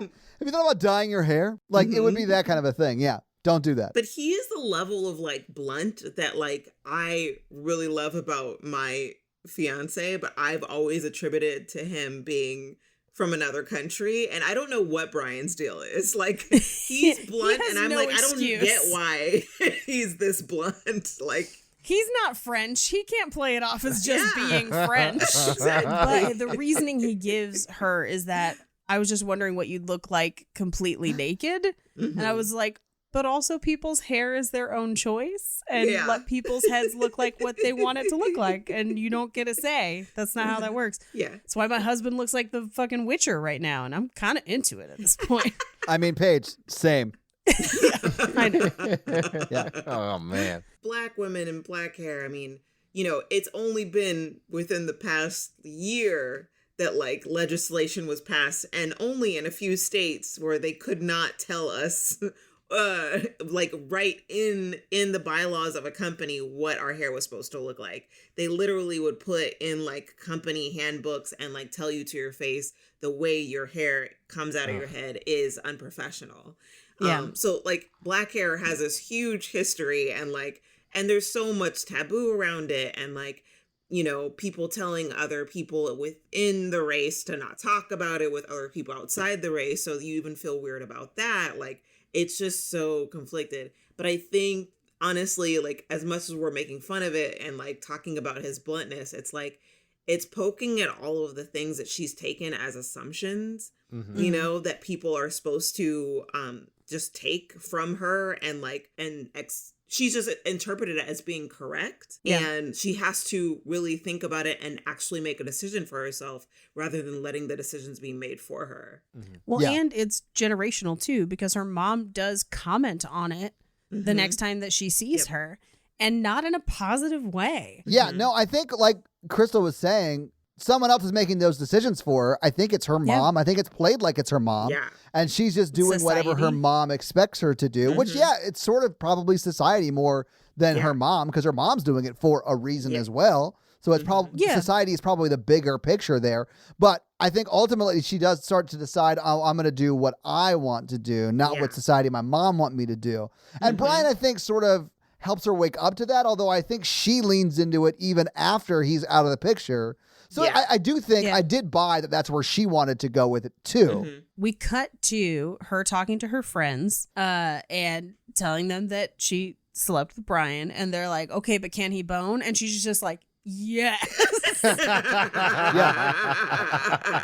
And they basically tell her, they're like, have fun, you don't have to marry him. And so she goes and has her weave taken out, which is, that's a commitment. Weaves are expensive.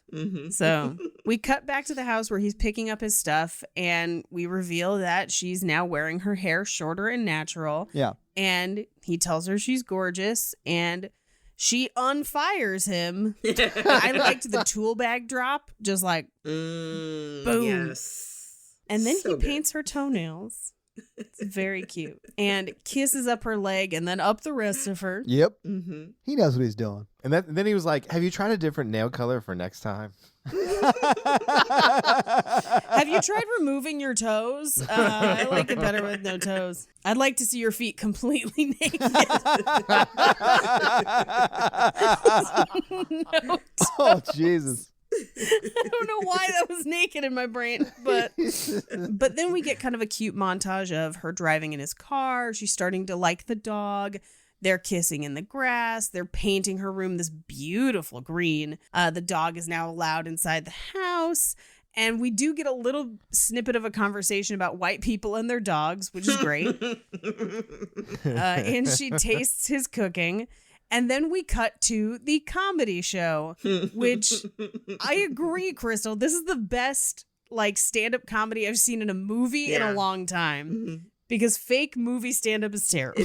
Even it's bad. Real stand-up in movies is terrible because comedians don't like to give their A material. Yeah, but she basically does a set on why she's never dated outside her race, and statistically her reasons are valid because she says she's never dated a white man because I watch the Crime Channel and white men don't know how to break up with people. If you break up with somebody, your days are numbered. And again, statistically, most serial killers are white men. So she's right. But we cut to the table and she does seem a little uncomfortable. And I think they were just trying to give this air of like, is he okay hearing that? Like, how do we navigate this? But really, it just kind of looked like she was like, oh man, I don't think I've ever seen his freezer. I should check the freezer. It would be funny if we got like a shot of her like checking his freezer. I don't think, do we ever see his house? Never. No. That's why I thought you guys were joking about him being homeless. No, I think he Because is you never see experiencing his homeless. house. I think he is because we never see his house. He's always sleeping in his truck unless he's at her place or Penelope's place. Yeah. Yeah. That's true. But we also revealed that they're on a double date with her friend Cheryl and the caterer, Mike Epps, who they have now traveled and tasted, and everyone kind of threw some shade at Cheryl because they were like, he's a caterer, but they're happy. And that's the point. So they get up to dance, and Mike Epps basically is like, if you hurt her, I'll kill you. And I was like, that's the white guy thing. Like, what are you talking about? But they serve as kind of a model couple of like, it wasn't what they expected, but they were open to it, and that's why it's great. You mean Mike Epps and... Yeah, and Cheryl. Well, and Cheryl's the one who kind of talks her into getting back with Brian. Yeah. Like, they kind of really root for him in the end. Yeah. But they also, the comedian comes over to the table and just says, oh, y'all brought your nightlight with you. Get your swirl on. And I was just like, yeah, she's skiing the slopes. Yeah.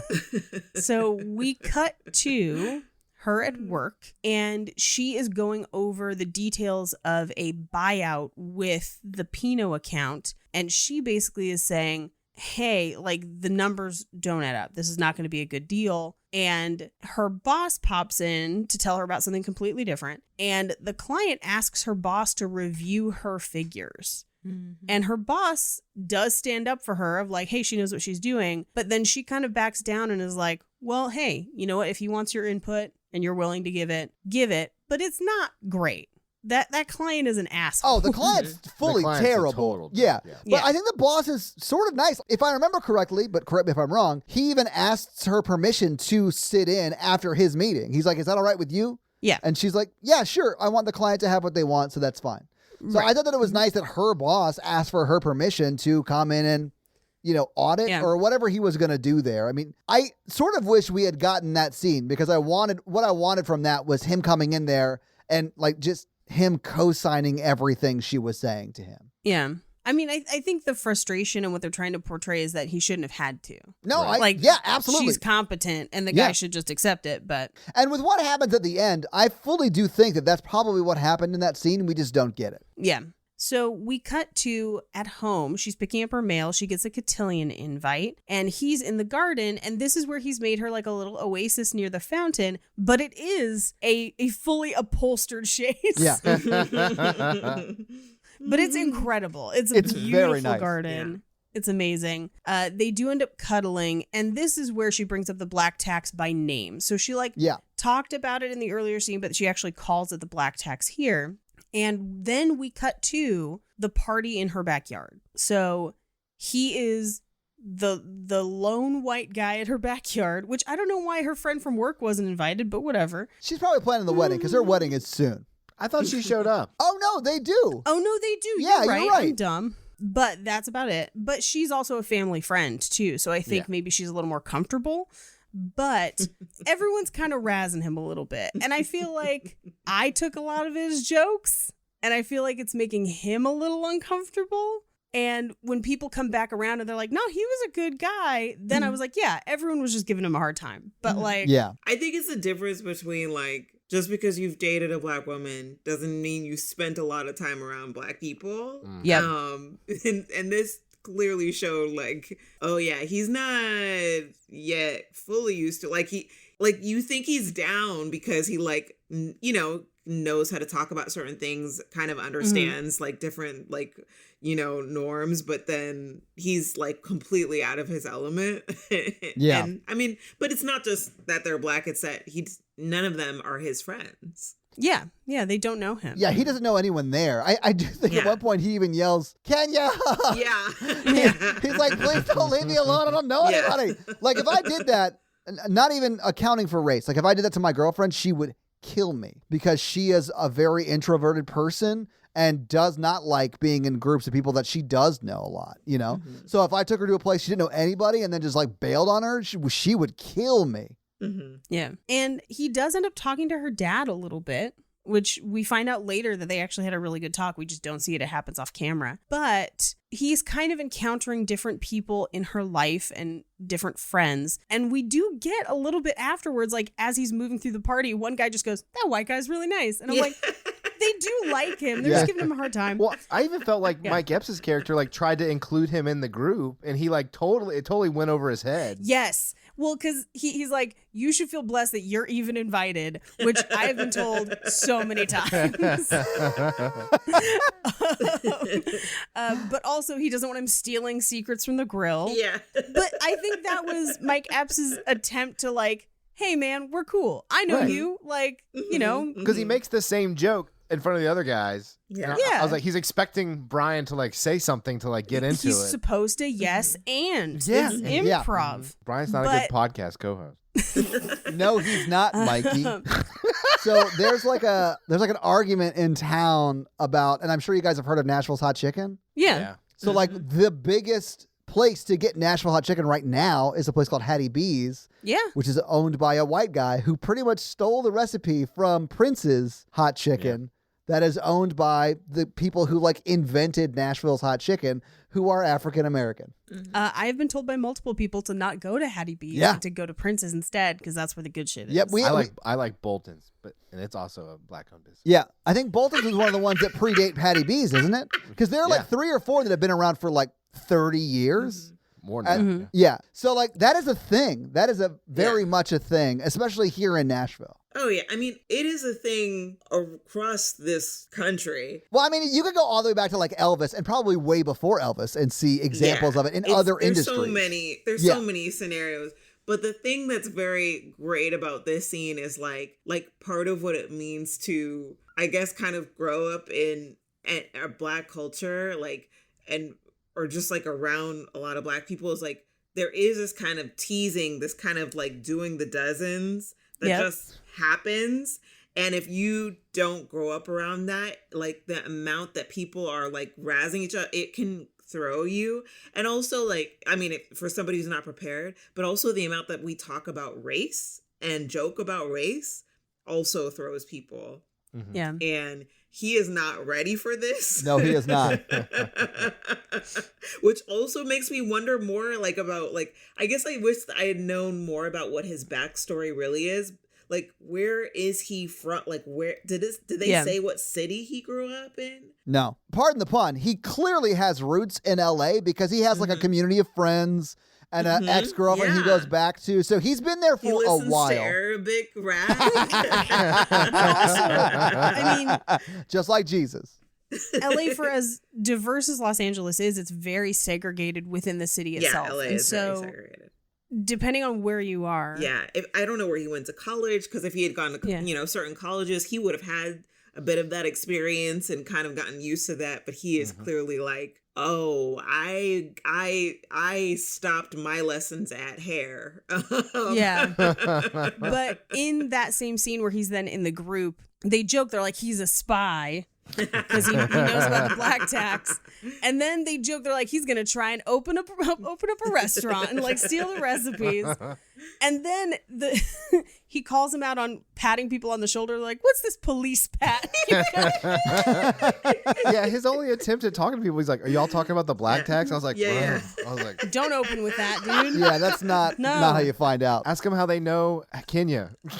Yeah. Yeah, you got to learn to play spades first before you can talk about the black tax. So Kenya's spiking the punch, and Nelson and his new girlfriend Luna show up, and he reveals that he has brought his mentor from law school, Blair. Hello, Blair. Who is there tonight with no warning and brought a very nice orchid. But he's looking for a house, and he wants her to help him look, but he doesn't know that she's seeing Brian. He doesn't know that Brian's in the equation. He's assuming, just based on what her brother has told him, that she's single and looking for somebody. But as her parents are leaving, they ask if she is going to attend the cotillion. And as they're walking out, they're like, Senator Obama's niece. And I was like, Yes. Senator. And I was like, oh, Yep. 2006. Yep. Oh my God. Yeah. But he walks up just as Blair Underwood leaves and her parents leave. And he's like, what's a cotillion? And she kind of explains it. And he's like, what? And we do cut to her showing him photos. Yeah. And we find out that they flew her escort out from Atlanta. And he's kind of like, why does anyone do this? And she's like, what's the Black High Society event of the year? Like, and he asks if she wants to go because it's the same night as the community garden party. He's like, but I'll blow it off. And she says, I think I'll skip this year. I don't think we'll be comfortable. And he says, we or you? And she doesn't continue the conversation. They just decide to go to bed because they both have work the next day. I mean, she literally says, let's go to bed. And he's like, oh, thank God I can stay here in the truck. It's hard to sleep in that. Yeah, he works in her backyard, so he doesn't have to get up early. Yeah. That is true. Yeah. His commute is like nothing. Yeah. We do get a short scene of her at work the next day where they're like, hey, sorry about that account. That guy's an asshole, but you handled it like a pro. But it doesn't make it feel any better. Like, No, it doesn't. thank you, but also that guy's still here and I still have to deal with him. Then we cut to them in the grocery store trying to pick out things for dinner that night. And she's just trying to talk about her day at the office. Oh, this scene is so... Yeah. I cringed. It's I was like, frustrating. oh. Because They're in Simply Wholesome, which I have been in. Yes. I'll take all issues of race out. Having a public argument with a significant other is awkward enough. Yeah. Yes. I think we should break up next to the Amy's mac and cheese or whatever the fuck they're standing next to. Yeah. That scene, I just have to say, that scene is choreographed so well. It's so... Yes. Watching the people in the background's reactions to everything is amazing. Yeah. But from beginning to end, like where they start in the store and where they start in their conversation and where they end the argument, it is beautiful. Yeah. Well, and I guess, this is another case of like, has he dated a Black woman before? Because the fact that he doesn't understand that her race is part of her everyday life. She doesn't get to take it off. It is going to be a part of her interactions. And she even says that to him. Yeah. Yeah. And he's just like, can we just not talk about it? It's like, no, you have the luxury of not talking about it because people don't make it a big deal for you. But she does not. He does come around, but I was like, dude, you're a full ass adult. Yeah. Like, come on. I really feel like we have to remember, like, all that's happened now had not happened then. These are That's the true. kind of This is conversations that I 2006. was regularly having, not with people I was dating, just like white guys I was friends with. Mhm. Yeah. Nobody knew. Everybody still had this impression of like, I'm this person's friend, so I am therefore not racist. Nobody Right. had the concept at that Of point, like implicit bias. And exactly. Like, people were not willing to accept that. They really were. Like, I had to fight so many times against people who are like, well, I'm just playing devil's advocate. Or like, are you really, aren't you making a little big deal out of this? Like, are you sure that's what they were saying? Are you sure that was what they were doing? Like, so much pushback. So this scene was really real to me because I was like, for the most part, I felt like these were the conversations where I was having with people who loved me, not people who are strangers. Yeah. And he doubles down on it in this argument too, yeah. where he basically is like, you went to Ivy League schools and you make more money than 98% of everyone. And I was like, okay, you're calling her economically white, but that's not the same. Like, that's not the same thing, dude. Well, I mean, yeah, all of the things he said there, those are all true things, but that doesn't change at all what she's saying. no, I Right. thought he presented a terrible argument. Well, I mean, they're not talking about the same thing, really, which I think is what the point of the scene is. Well, I and made remember- the same faces as the other people buying produce, which Yeah. I was like, Yeah. oh no. Oh no. Like, there's a guy with an apple who's just like, what are you doing? Stop. You will never have sex again. He'll call Penelope. It's fine. I'm not surprised that he didn't present a great argument because he didn't go to law school. He just made like a cubicle full of plants, if you remember. There are a lot of people that think that, and I like before I actually like had significant like people in my life that corrected my incorrect perception. I thought class was like the same thing that people deal with as race, and I feel like that is what he thinks in this scene because he's like, you're way ahead of me class wise, so you probably Right. deal with way less problems than I do. And he's just wrong about that. That's something that I was completely wrong about. And I didn't know until I worked on a team that was led by a black woman. And one of my peers was a black woman. And I learned so much just talking to them. And I remember they would tell me these things and they would be like, Todd, we're not supposed to tell you these things. Like, that was the thing. That was the thing they would say to me. And then I knew I was getting some good shit, and that's when I learned about like what weaves were and how difficult they were to put in and stuff like that. And I mean, they also told me some stuff that we probably shouldn't go into on the podcast, but like, It's the beginning of your journey to being down. You know you're on the right track when they just say, okay, white girl. Yes. it's funny that you say that. White girl's Todd's nickname. Let's do this. No, it's funny that you say that, the whole being down thing, because I was out running on lunch. We had a gym, and I would go running on lunch, go back to the gym, shower, and then go back to my class that I was training. Anyway, so I was out running, and this African-American gentleman stopped me and said, hey, do you know where the Lowe's is? And I was like, no, I have no idea where the Lowe's is. And then I told Nakia about that, and Nakia, my boss was named Nakia. She goes, oh, he was seeing if you were gay. Because apparently that is like slang for, are you? Oh, on the low. Yeah. And I was like, wait, what? And then she goes, Ebony, come here. And then that was the first time I heard the whole, oh, we're going to tell you something you're not supposed to know. Honestly, that relationship changed my views on everything as it relates to race, because I grew up very, very poor and have always thought of myself as like this person who was like put upon because of that. But I completely understand that the problems I had because I didn't have the economic advantages that some of my white counterparts did does not even compare to like what someone who grew up in a higher social class but is a minority deals with. But I was like a stupid white kid and did not know that, Right. And you don't know where Lowe's is, so useless. Yeah. And I didn't know where the Lowe's was because I've never owned a home. So like the guy driving should have seen that in me. He's like, this guy's low class. He certainly is either going to be gay and like it's going to be down, or he's not going to know where the Lowe's is. Either way. But no, I mean, like, I just feel like that's where Brian was in this scene. Yeah. Todd, can you pause? That's a lot for us to unpack. Wait, what? Just the whole story. It took some turns. It did. I love, Todd, we're about to tell you some stuff you're not supposed to know. Because I have literally done that to many a white boy. And I'll tell you something. It's a good way to like get a white boy interested in some shit that is going to wake his mind up to some real truths that he was not ready to accept. Because I'm like, oh, cool. I'm going to be in on a secret. And we're really easy to manipulate. That's all I'm saying.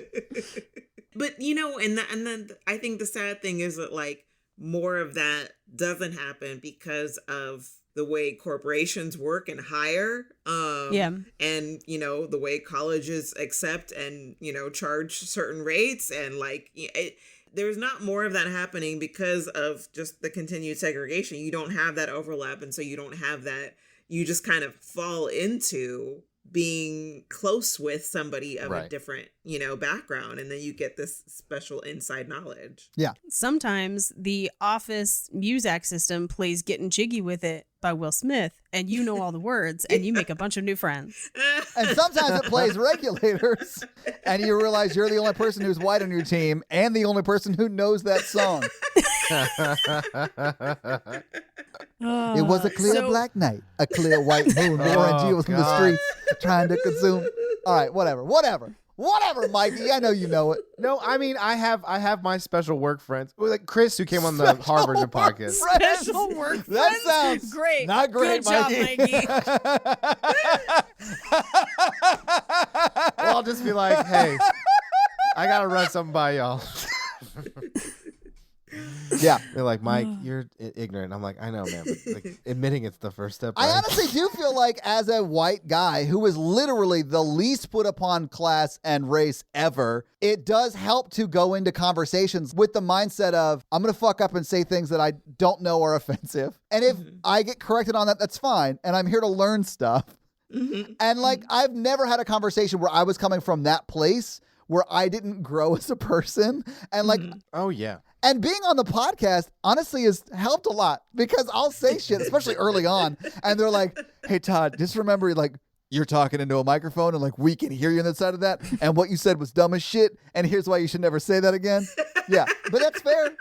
Especially if you listen to, like, early episodes. Fuck, I was a terrible dude. It was the worst. So... Sorry, Paige. Paige has been trying to move on forever. I don't even know where to go. It's 9 p.m. here. Yeah. Like, Dude, it's 11:02 it's 11 here. there. Yeah. That's why I drank a like, Monster when we started. I was like, I'm up all night. So we cut back to the movie. Back in the movie, she's home alone and Blair Underwood calls and they walk houses together. And she clearly knows her number stuff.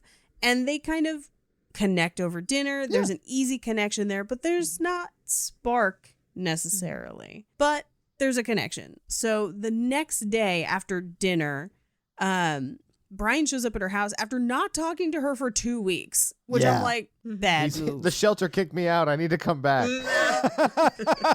Penelope died and I'm hiding her body, but the smell is getting unbearable. And so can I come back here? We see Penelope later. She's still alive at this point. At this point, she's still alive. Yeah. Why doesn't he call? Because he can't afford his cell phone. It's been suspended. He's got cash flow issues, baby. Oh. And the fact that it takes him 2 weeks to just like apologize is... I know. Well, and he's like, I thought I'd just show up. And I'm like, that's never a good idea. Yeah. Never show up anywhere unannounced. Announce your presence everywhere. I'm here. Hello. Thank you for welcoming me to this Chili's. But it's good because they do give him flaws. Yeah. That he needs to work through. He's not like, just Prince Charming. He's No. got issues. Right. No, but he knows how to work a stump. Yeah. Oh, God, does he? Yeah. And I do like his apology where he's like, I was wrong. I should have just listened to you. Yeah. I had a frustrating day, but that's not on you. And I want to be there for you and empathize. And I think we're up to the challenge of navigating this together. And he drops the L word. She instead is also like, poor I'm- timing. Yeah. Don't ever drop Yeah. the L word in an apology. No. Don't disappear for 2 weeks and then come back and say you love somebody. You're clearly hiding a body at that point. But she tells him that she met someone else and he's like, well, we were just hanging out, right? Okay, bye. And we cut to she and Blair Underwood are going to her coworker's wedding where Brian shows up with Penelope and she has like a full-blown panic attack about it. Oh, yeah. They have to take her into like the rabbi's chambers or whatever that place was. Yeah. I do love that her friends are like giving her shit about it. Like her friends clock her real issue immediately. And that's that she's still like hung up on Brian. Right. Yeah. And doesn't one of them like, if you don't take him, I will, and I'll give him babies. Like she's shitload of babies. Oh man. I think they played that in the preview. Oh, yeah? Yeah, and I was like, oh, I'm seeing this movie. It's technically the same joke she makes in one of the like early scenes at the Galentine's Day where they're like, you should have stayed with Rashid. And she's like, I would have walked 5 feet behind him in a park, no problem. She's like, of course. So we cut to, they're at dinner with her parents, and her mom is so over the moon that Blair Underwood is who he is. But as we kind of go through, we find out that he's a tax lawyer, so he knew the numbers, which means that like he was doing it as a goof. Like he didn't actually need her expertise. And he also, like, he's putting the gas pedal on where he's like 6 months from now, maybe we'll be celebrating something different. In front of her family. Well, and then her mom reacts in like a very strange way, I felt like. Yeah. Like, it was like they were married and they had just announced that they were pregnant, right? Yes. It was like that kind of reaction. Yeah, absolutely. Yeah. Well, and the nail in the coffin for me is, so they drive home and he says, I love that picture of you at your folks with the long hair. You should let it grow. And I was just like, no, he didn't. No. And let me just say, this is like, I had to work really hard to not put like all black men to this category, because I wanted to date I was open to dating a black man, but at least the ones that I was meeting, the ones that I had met that wanted to date me were doing exactly what Blair Underwood was doing, which was like had put me into this box, had made all these assumptions about like what I would be like, what it would be like to, eventually be married, like, and it would come out in these weird ways. And I was like, I just want somebody who doesn't have these assumptions about me, just because they grew up around black women, and so they just by default think that they know me. So they're not even actually asking deeper questions to get to know me. They actually assume that I know. And that's not true for sure of all black men. It's just the ones that were interested in me at the time. And so, yeah, so I was like just very triggered by this again. And like, yeah, the hair comment, whoo, yeah, you lost it, Blair. You lost it. What's up with men in this movie just being like, have you tried something different with the way you're dressing? He didn't even wait till they slept together the first time. Right. Yeah. I'm not saying either's correct, but I mean, I was just like, man, this is like their first time dating. Like I've learned all these lessons like in high school of like, I don't like your hair like that. Cart before horse hair. You know what I'm saying? Yeah. Oh shit! I honestly thought it was Egyptian. I don't know. Like it looked real smooth. So critiquing someone's hair is like after you're married kind of stuff. Yeah. As the one married person on this podcast, it's that person's head, and you kind of have to let them do what they're gonna do with their head, and that's just the way it be. I agree. Like that's what I was saying. Like I think you can have a preference. You can state like, hey, I think I like it when you shave or your face or whatever. Like Natalie likes the beard. I don't, so I keep it real short. When I'm in a relationship, I'll like ask. I'm like, hey, how do you like? What do you think about my hair? Like this way or that way? Like what do you? I want feedback because I don't look at it. What if she's like shave lightning bolts into the side of it? I mean, honestly, now we're talking. I also think what they're kind of really putting on display here with Blair Underwood's character is somebody who's in love with the idea of her, but not her actually. Yeah. Exactly. And she's also working on abandoning that herself because she had been doing the same thing. Yeah. So he kind of puts the moves on her where I think the implication was that they were going to go home and sleep together. And she's like, no. And he's like, well, I'll put you in the guest room. I'll wait for you as long as you want. And she's like, no, I'm going to drive myself home because I'm looking for something and it's not here. This is not right. Yeah. And she drives to Cheryl and Mike Epps' house and tells them like, hey, there's no fizzle, like there was no magic. And they're like, yeah, because you're still in love with Brian. Like you have been this whole time. Go to him. Go to him. I mean, they don't say that, but like that's like the They vibe. do kind right? of say that. That's like the vibe, right? Yeah. Yeah. I honestly do. It would have been great. Like Mike Epps just like leans in. Go to him. I love Epps. He's so funny. He's so good in Sunny movies. Yeah, he's great. Like I feel like this was during his heyday, and you don't really see him that much anymore. At least not doing this type of thing. And I really think he excels at this type of thing. Yeah. We cut to the next day at the plantation where she doesn't recommend the purchase of the company, and that isn't what the account wanted to hear. And so the guy, the customer is basically like, can I have a moment alone with your boss? And she has to leave the meeting, which I kind of hate. Yeah. And she's clearly upset about it. Yeah. But her boss comes into her office and is like, good job. Because that would have been a big mistake. It would have been expensive, outstanding work. And you've made partner, essentially. Like, Yeah. He's like, the official vote's not till tonight, but like there were 3 names in the door and I just talked to one of them and he's down. So you're definitely in. right. Yeah. And also fuck that client. Yeah. Well, and she says, I have one request, 1 weekend a month that's untouchable. So work-life balance, although 1 weekend a month. I know. is That's I was not like, very good balance. Oh Still shit! sad. I was about to say 1 week in a month. That's the dream. I mean, for us, Todd, who technically work 2 or more full-time jobs, yes. Yeah, I work 2 full-time jobs and then we do the podcast. Like it's Yeah. nuts. But she does get that weekend off. And we cut to her enjoying her gorgeous backyard on that upholstered chaise. And we cut to the cotillion where Cheryl is there and engaged, which Yes. is very fun. Yeah.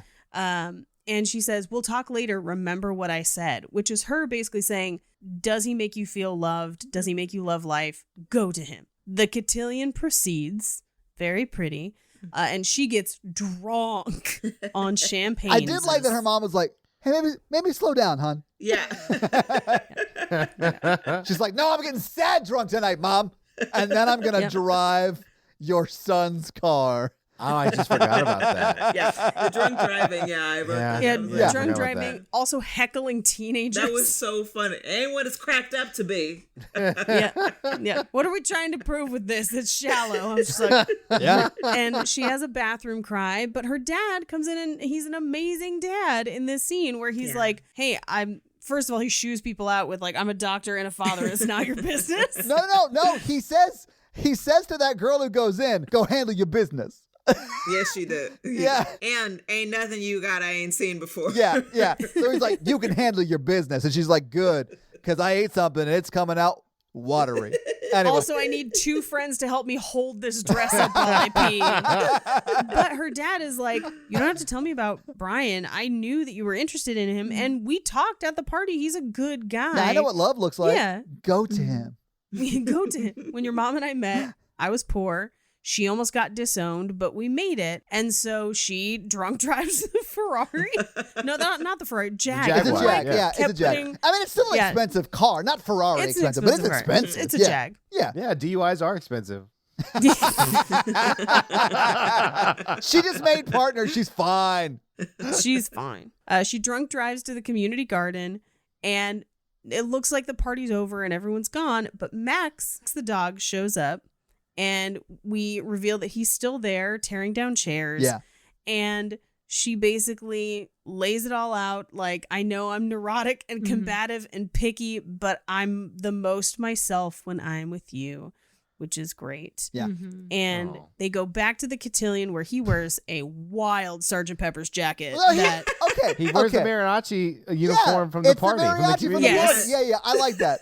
He's wearing his shirt, but the mariachi pants and jacket. So that guy is just wearing like his mariachi, like puffy shirt, I'd imagine. And then just like And jeans and like, I guess that's he's it. risky Yeah. businessing Yeah. it. Yeah. The reason that this last scene is so beautiful is because had she just invited him in the first place when she was still insecure, his whiteness alone would have made her feel insecure. Now, not only is he walking in there white, he's got a half of a mariachi outfit on. He looks like an extra from Nacho Libre. Yeah. Not even a black mariachi uniform, black and white. Yeah. It's a red and blue or whatever. Exactly. It, like, she really has gotten past what her hangups were about how she would be perceived about being with this person, which really was what most of that was in the first place. Yeah. She was just worried about her image. Well, and we see everyone watching them dance together, and it seems like they're sort of down. They're like, yeah, nice, well done. Yeah. Yeah. Although I do think because it is her idea to put on the outfit, Yeah. I think that's just what she's into.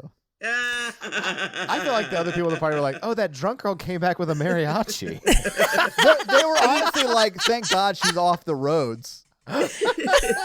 That had to have been the most interesting thing that happened at that cotillion. Yeah. I'm just thinking about that, like, if you were just another attendee at the cotillion, what's that night like for you? It reminds Legendary. me of... Yeah. Yeah, legendary. Like one of my friends, the original co-host of Cult Podcast, Marie, at her wedding, one of the bridesmaids got very drunk and went and hooked up with her boyfriend somewhere on the grounds, and in the process lost her dress and came back in a That's Seattle amazing. Mariners jersey. And so the photos... Holy shit, that's amazing. The photos from that night are like dress, jersey. Where That's you can just see amazing. like a demarcation in the night of like when it happened. That's so funny. I think they did eventually find I the dress. I love that. don't know for sure, but Oh, she got her something new moment too. Aw. I love being the spectator on the crazy. And so in this, you saw her catcalling the little cotillion girls and yelling advice at them and then crying in the bathroom and then just coming back with a mariachi, a white mariachi. And they have no context for their pre-existing relationship. No, so not they like we just did. think that she went out and is fully going to bang a white guy who was in a mariachi band. And they get together now for drinks. They're like, you remember Cotillion 06 and that woman, that drunk woman who brought the mariachi back?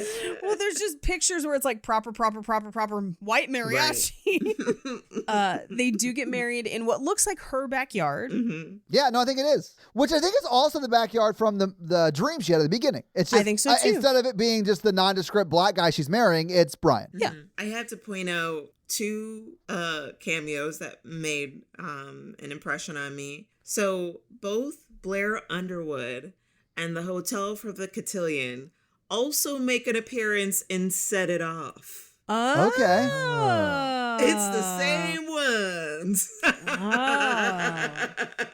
That was almost a year ago, the last time I saw Set It Off. Do you guys know who Brian's dad is? Brian's Oh, dad. it's the guy from Cheers. It's He's the guy who mailman from plays Cheers. the adventurer electrician from House 2 and the guy from Cheers. Holy and in shit. Toys. Really? He plays the piggy bank. Yeah. Oh, Toy Story, yeah. Yeah, Toy Story, yeah. They must have had some scenes cut. That's exactly what I thought, because I was like, why would they put him in and not They like have zoom in on him lines? crying during the Totally. wedding. Yeah. I think they cut his scenes. They're like, there's too many white people talking in this movie. It's called something new, not everything new.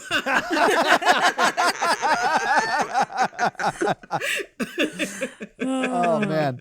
And that's the movie. Yeah. So having seen the movie, having talked about the movie, what did you guys think about the movie?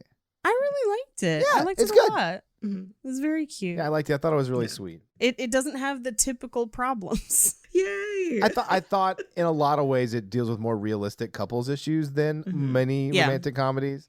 Plus the issues of race, because I think there's a lot of vulnerability issues here that many people deal with. Yeah. Yeah. So Paige, you have some fun facts for us? Very, very, very few. Well, hit us with those fun facts. Dun-na, dun-na. Her house today would cost approximately $600,000, even with the backyard. That actually doesn't seem bad for LA. Is that? It's based on the neighborhood where she lives, Oh, okay. which is rapidly gentrifying right now. Okay. But she lives in like this little corridor of kind of toward the west side south that up until I would say the last 20 or so years was a little older, not necessarily run down or bad, just an older neighborhood. It's one of the first neighborhoods in Los Angeles that was like tract homes. Okay. So a lot of it, she would have probably had to either redo the house or she bought it redone and they just didn't do the yard. That yard is going to cost about $40,000. Yeah. She just made partner. She's fine. Yeah. As a partner in a law firm, depending on what their client load is, she'd be making six figures easily. Oh, So- definitely. Yeah. So the one like little trivia bit that we have is that Kenya and Alfred Woodard have the same relationship in Love and Basketball and also in The Family That Prays. So they've been mother-daughter three different times. That's funny. Yep. That's awesome. The original title of the movie was also 42.4%. Oh. Mhm. Is that figure still true? I think it hasn't been updated that much. Okay. So it's Yeah, still I know. thereabouts? Yeah, it's Interesting. also different with online dating because there have been some metrics with online dating that show like what people are more likely to swipe on, Yeah. and that's there are everything. figures there too. Oh, I'm sure those figures are not great. No, yeah. Black women and Asian men are the lowest responded to or reached out to on dating sites. Mm-hmm. And yet, that's how I met my fiance. Oh. I know. I remember that too. That was where you were just like, I don't know, he seems cool, and Yeah. then like we finally got to meet him. We were like, he's cool as shit. Like, what were you doing on these sites? I know. Okay, he was Fabrice. not only on the sites, reading every profile like a psychopath.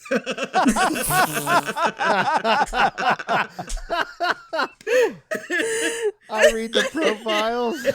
I said, I mean, I read the if you profiles read too. every profile, he said, how else are you supposed to get to know them? Yeah. I said, well, hot damn. We're getting married. Yeah, seriously. So, Paige, do you have any more fun facts, or should we just talk about Tinder horror stories? No, that's about it. So I'm down to talk Tinder horror stories if you want. Let's just do box office instead, if that's all right with you guys. Yeah, sure. Awesome. Now, I could not find the budget for this movie, which for some reason is a problem with movies of this era. Like, no one was tracking it yet on websites, and it just fell through the cracks. But I do have, like, theatrical release numbers. So let's talk about that. So it came out on February 3rd, 2006. It was 7th. Ooh, Valentine's Day movie. Yeah, it was. Yeah. It was 7th the weekend it came out. It was beat by When a Stranger Calls, Big Mama's House 2, Nanny McPhee. Number 4 was the movie I saw that Valentine's Day, Brokeback Mountain. 5 was Hoodwinked, and then Underworld Evolution, which is a movie I slept on for sure. And then Something New was the 7th movie that weekend. So what do you guys think it made in its first weekend out? Number 7, and it was in 2006. I'm gonna say about $1 million. Okay. I'm gonna say 4 million. What do you think, Crystal? Okay, I'll split the difference. Okay. So like 2, Yeah. 2.5. Yeah, sure, yeah. It actually was 4.8 million. It was a pretty good weekend for all Nice. movies. Yeah, so it did 4.8 million, not bad. But it went on to make $11.4 million. And that's domestic. And it did get a little theatrical run internationally, but only made $15,000. It was not in many theaters internationally. So let's just say $11.4 million for its theatrical run worldwide, and then made another $4.7 million on domestic DVD and Blu-ray sales. So it made pretty decent money, although I don't know what the budget was. So I couldn't tell you if they made the money back, but... One thing I didn't realize from last time is that both the director and the main character, their first real names are the same. Sanaa? Yeah, Sanaa. Both spelled the same. Yep. Yes. Sanaa Lathan is the daughter of Stan Lathan, who is creator of Def Jam, Yeah. comedy and all of that. She's also a fantastic actress. Like, she's done a bunch of stuff Yeah. that you actually She's good in mentioned. But this. yeah, she's really good in this. Yeah. I would suspect that this movie was made for under 10 mil, so it probably made at least its budget back. That would not surprise me either. But that's your box office. Yeah. I mean, yeah. Simon didn't have a house, so we saved Yeah. on that. Yeah. This is very much a single location movie, and most of that location is her bedroom and the yard. Do you guys think they're still together? I do, actually. Yeah. I think they could be. I do think that, like, he's going to have to deal with his avoidant and dismissive attachment style. But Oh, I think wow. that they absolutely could. I mean, it's just going to take some growth. And then, yeah, absolutely. I think they're together. Yeah. Yeah. I'm Yeah. sorry if I got too real there for a No, second. I obviously those therapy sessions are going great. Hey, therapy's good, man. Everyone should go. So, Kristal, you had us watch something new. Paige, what are you going to have us watch next week? Because the trailer dropped and because Mikey had to sit through a terrible musical, I'm going to make Mikey sit through probably one of my favorites. Favorite musical? Yeah. Mm-hmm. Oh no, man. Mikey, I'm so sorry. I'm so sorry, Mikey. Again? Yeah, because I think you might actually like this one. Are you gonna pick the original West Side Story? Yep. So we are watching the original West Side Story Awesome. for next week. I love this movie, like a lot. Not Yes. surprised at all. I love Russ Tamblyn more than anyone should. I want a movie replica of his yellow jacket from this movie. Everyone is great in this. It's Sondheim's first credit in a movie. He got lyric by Stephen Sondheim. Mm-hmm. I know a little bit too much about this movie and like it way too much. Mikey, here's why I think you might actually enjoy this movie, because the one musical that you said that you do enjoy is Rent. Uh-huh. This is similarly a musical about poor people in New York. The songs are about the things that are happening to them. The cinematography is beautiful, and it did win the Oscar that year. I cannot wait. I love I'm this glad that movie. this podcast has turned into make me let's watch musicals. Yeah. Podcast. Yeah, because 2 against 1. Deal with it. That's fine. When we get back around to me, I'm going to pick the most dumb, ridiculous, stupid romantic comedy I can find. Can't wait. I have to top Mannequin, and I will do it. Kristal, thanks for coming Yeah, on the show. Kristal, thank you so much for being on the show. Quick plugs from Kristal, because this is dropping the last week of the comic book Kickstarter. So we are running a Kickstarter for the company that I co-own called Fair Square Comics. And we are launching a magazine called Mutiny, and we're combining independent and stories as well as interviews from independent and the big studio people who work with both of them. And we're really happy to have a horror story by Paige. Yeah. That's going to be in Yeah. issue 0. So if you want that, just hop on over to Kickstarter. We have met our goal. So what we're just hoping to do is just have more people along for the ride for the first issue ever. So Kickstarter.com and look for Mutiny and hop in on this shiz. Where can people follow you and what you do? I have a website. Sweet. It's kristaladams.com, and that's where I'll be posting some updates about what I'll be up to. As soon as people start finally booking me for live shows, that's where they'll be. And that's Kristal with a K, Adams. Yes. Yeah. Kristal. Yeah.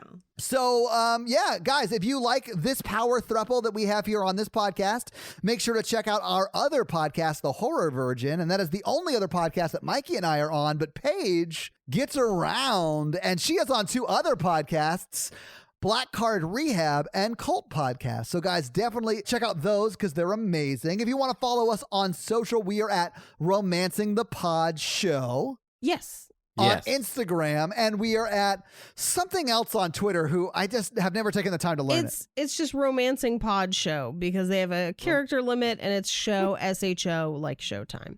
So guys, check that out as well. And if you want to follow us all individually, Paige is at Rampage Wesley everywhere, including TikTok, except for Twitter, where she is at Paige Wesley. Mikey is at MRandolph24, and I am at Todd J. Awesome everywhere. And guys, we got a P.O. box. So if you want to send us some love letters or whatever you might send to a P.O. box, it's actually not a P.O. box. It's like a regular street address. It's pretty awesome. It's 6688 Nolensville Road, number 108-34, Brentwood, Tennessee 37027. So send us some stuff. Yeah. That's going to be it for us, you guys. I'm Paige. I'm Mikey. And I'm Todd. And you complete us. To completion. Toodle pit. You should put some colors on these walls. Watching someone watch us say what we say at the end of every episode hate it. is difficult. I did not like it. I feel real naked right now. Have you thought about shaving your head, Mikey? I would just want to see what you look like actually. I naked. almost said why don't you wear your hair shorter, Todd? Bye.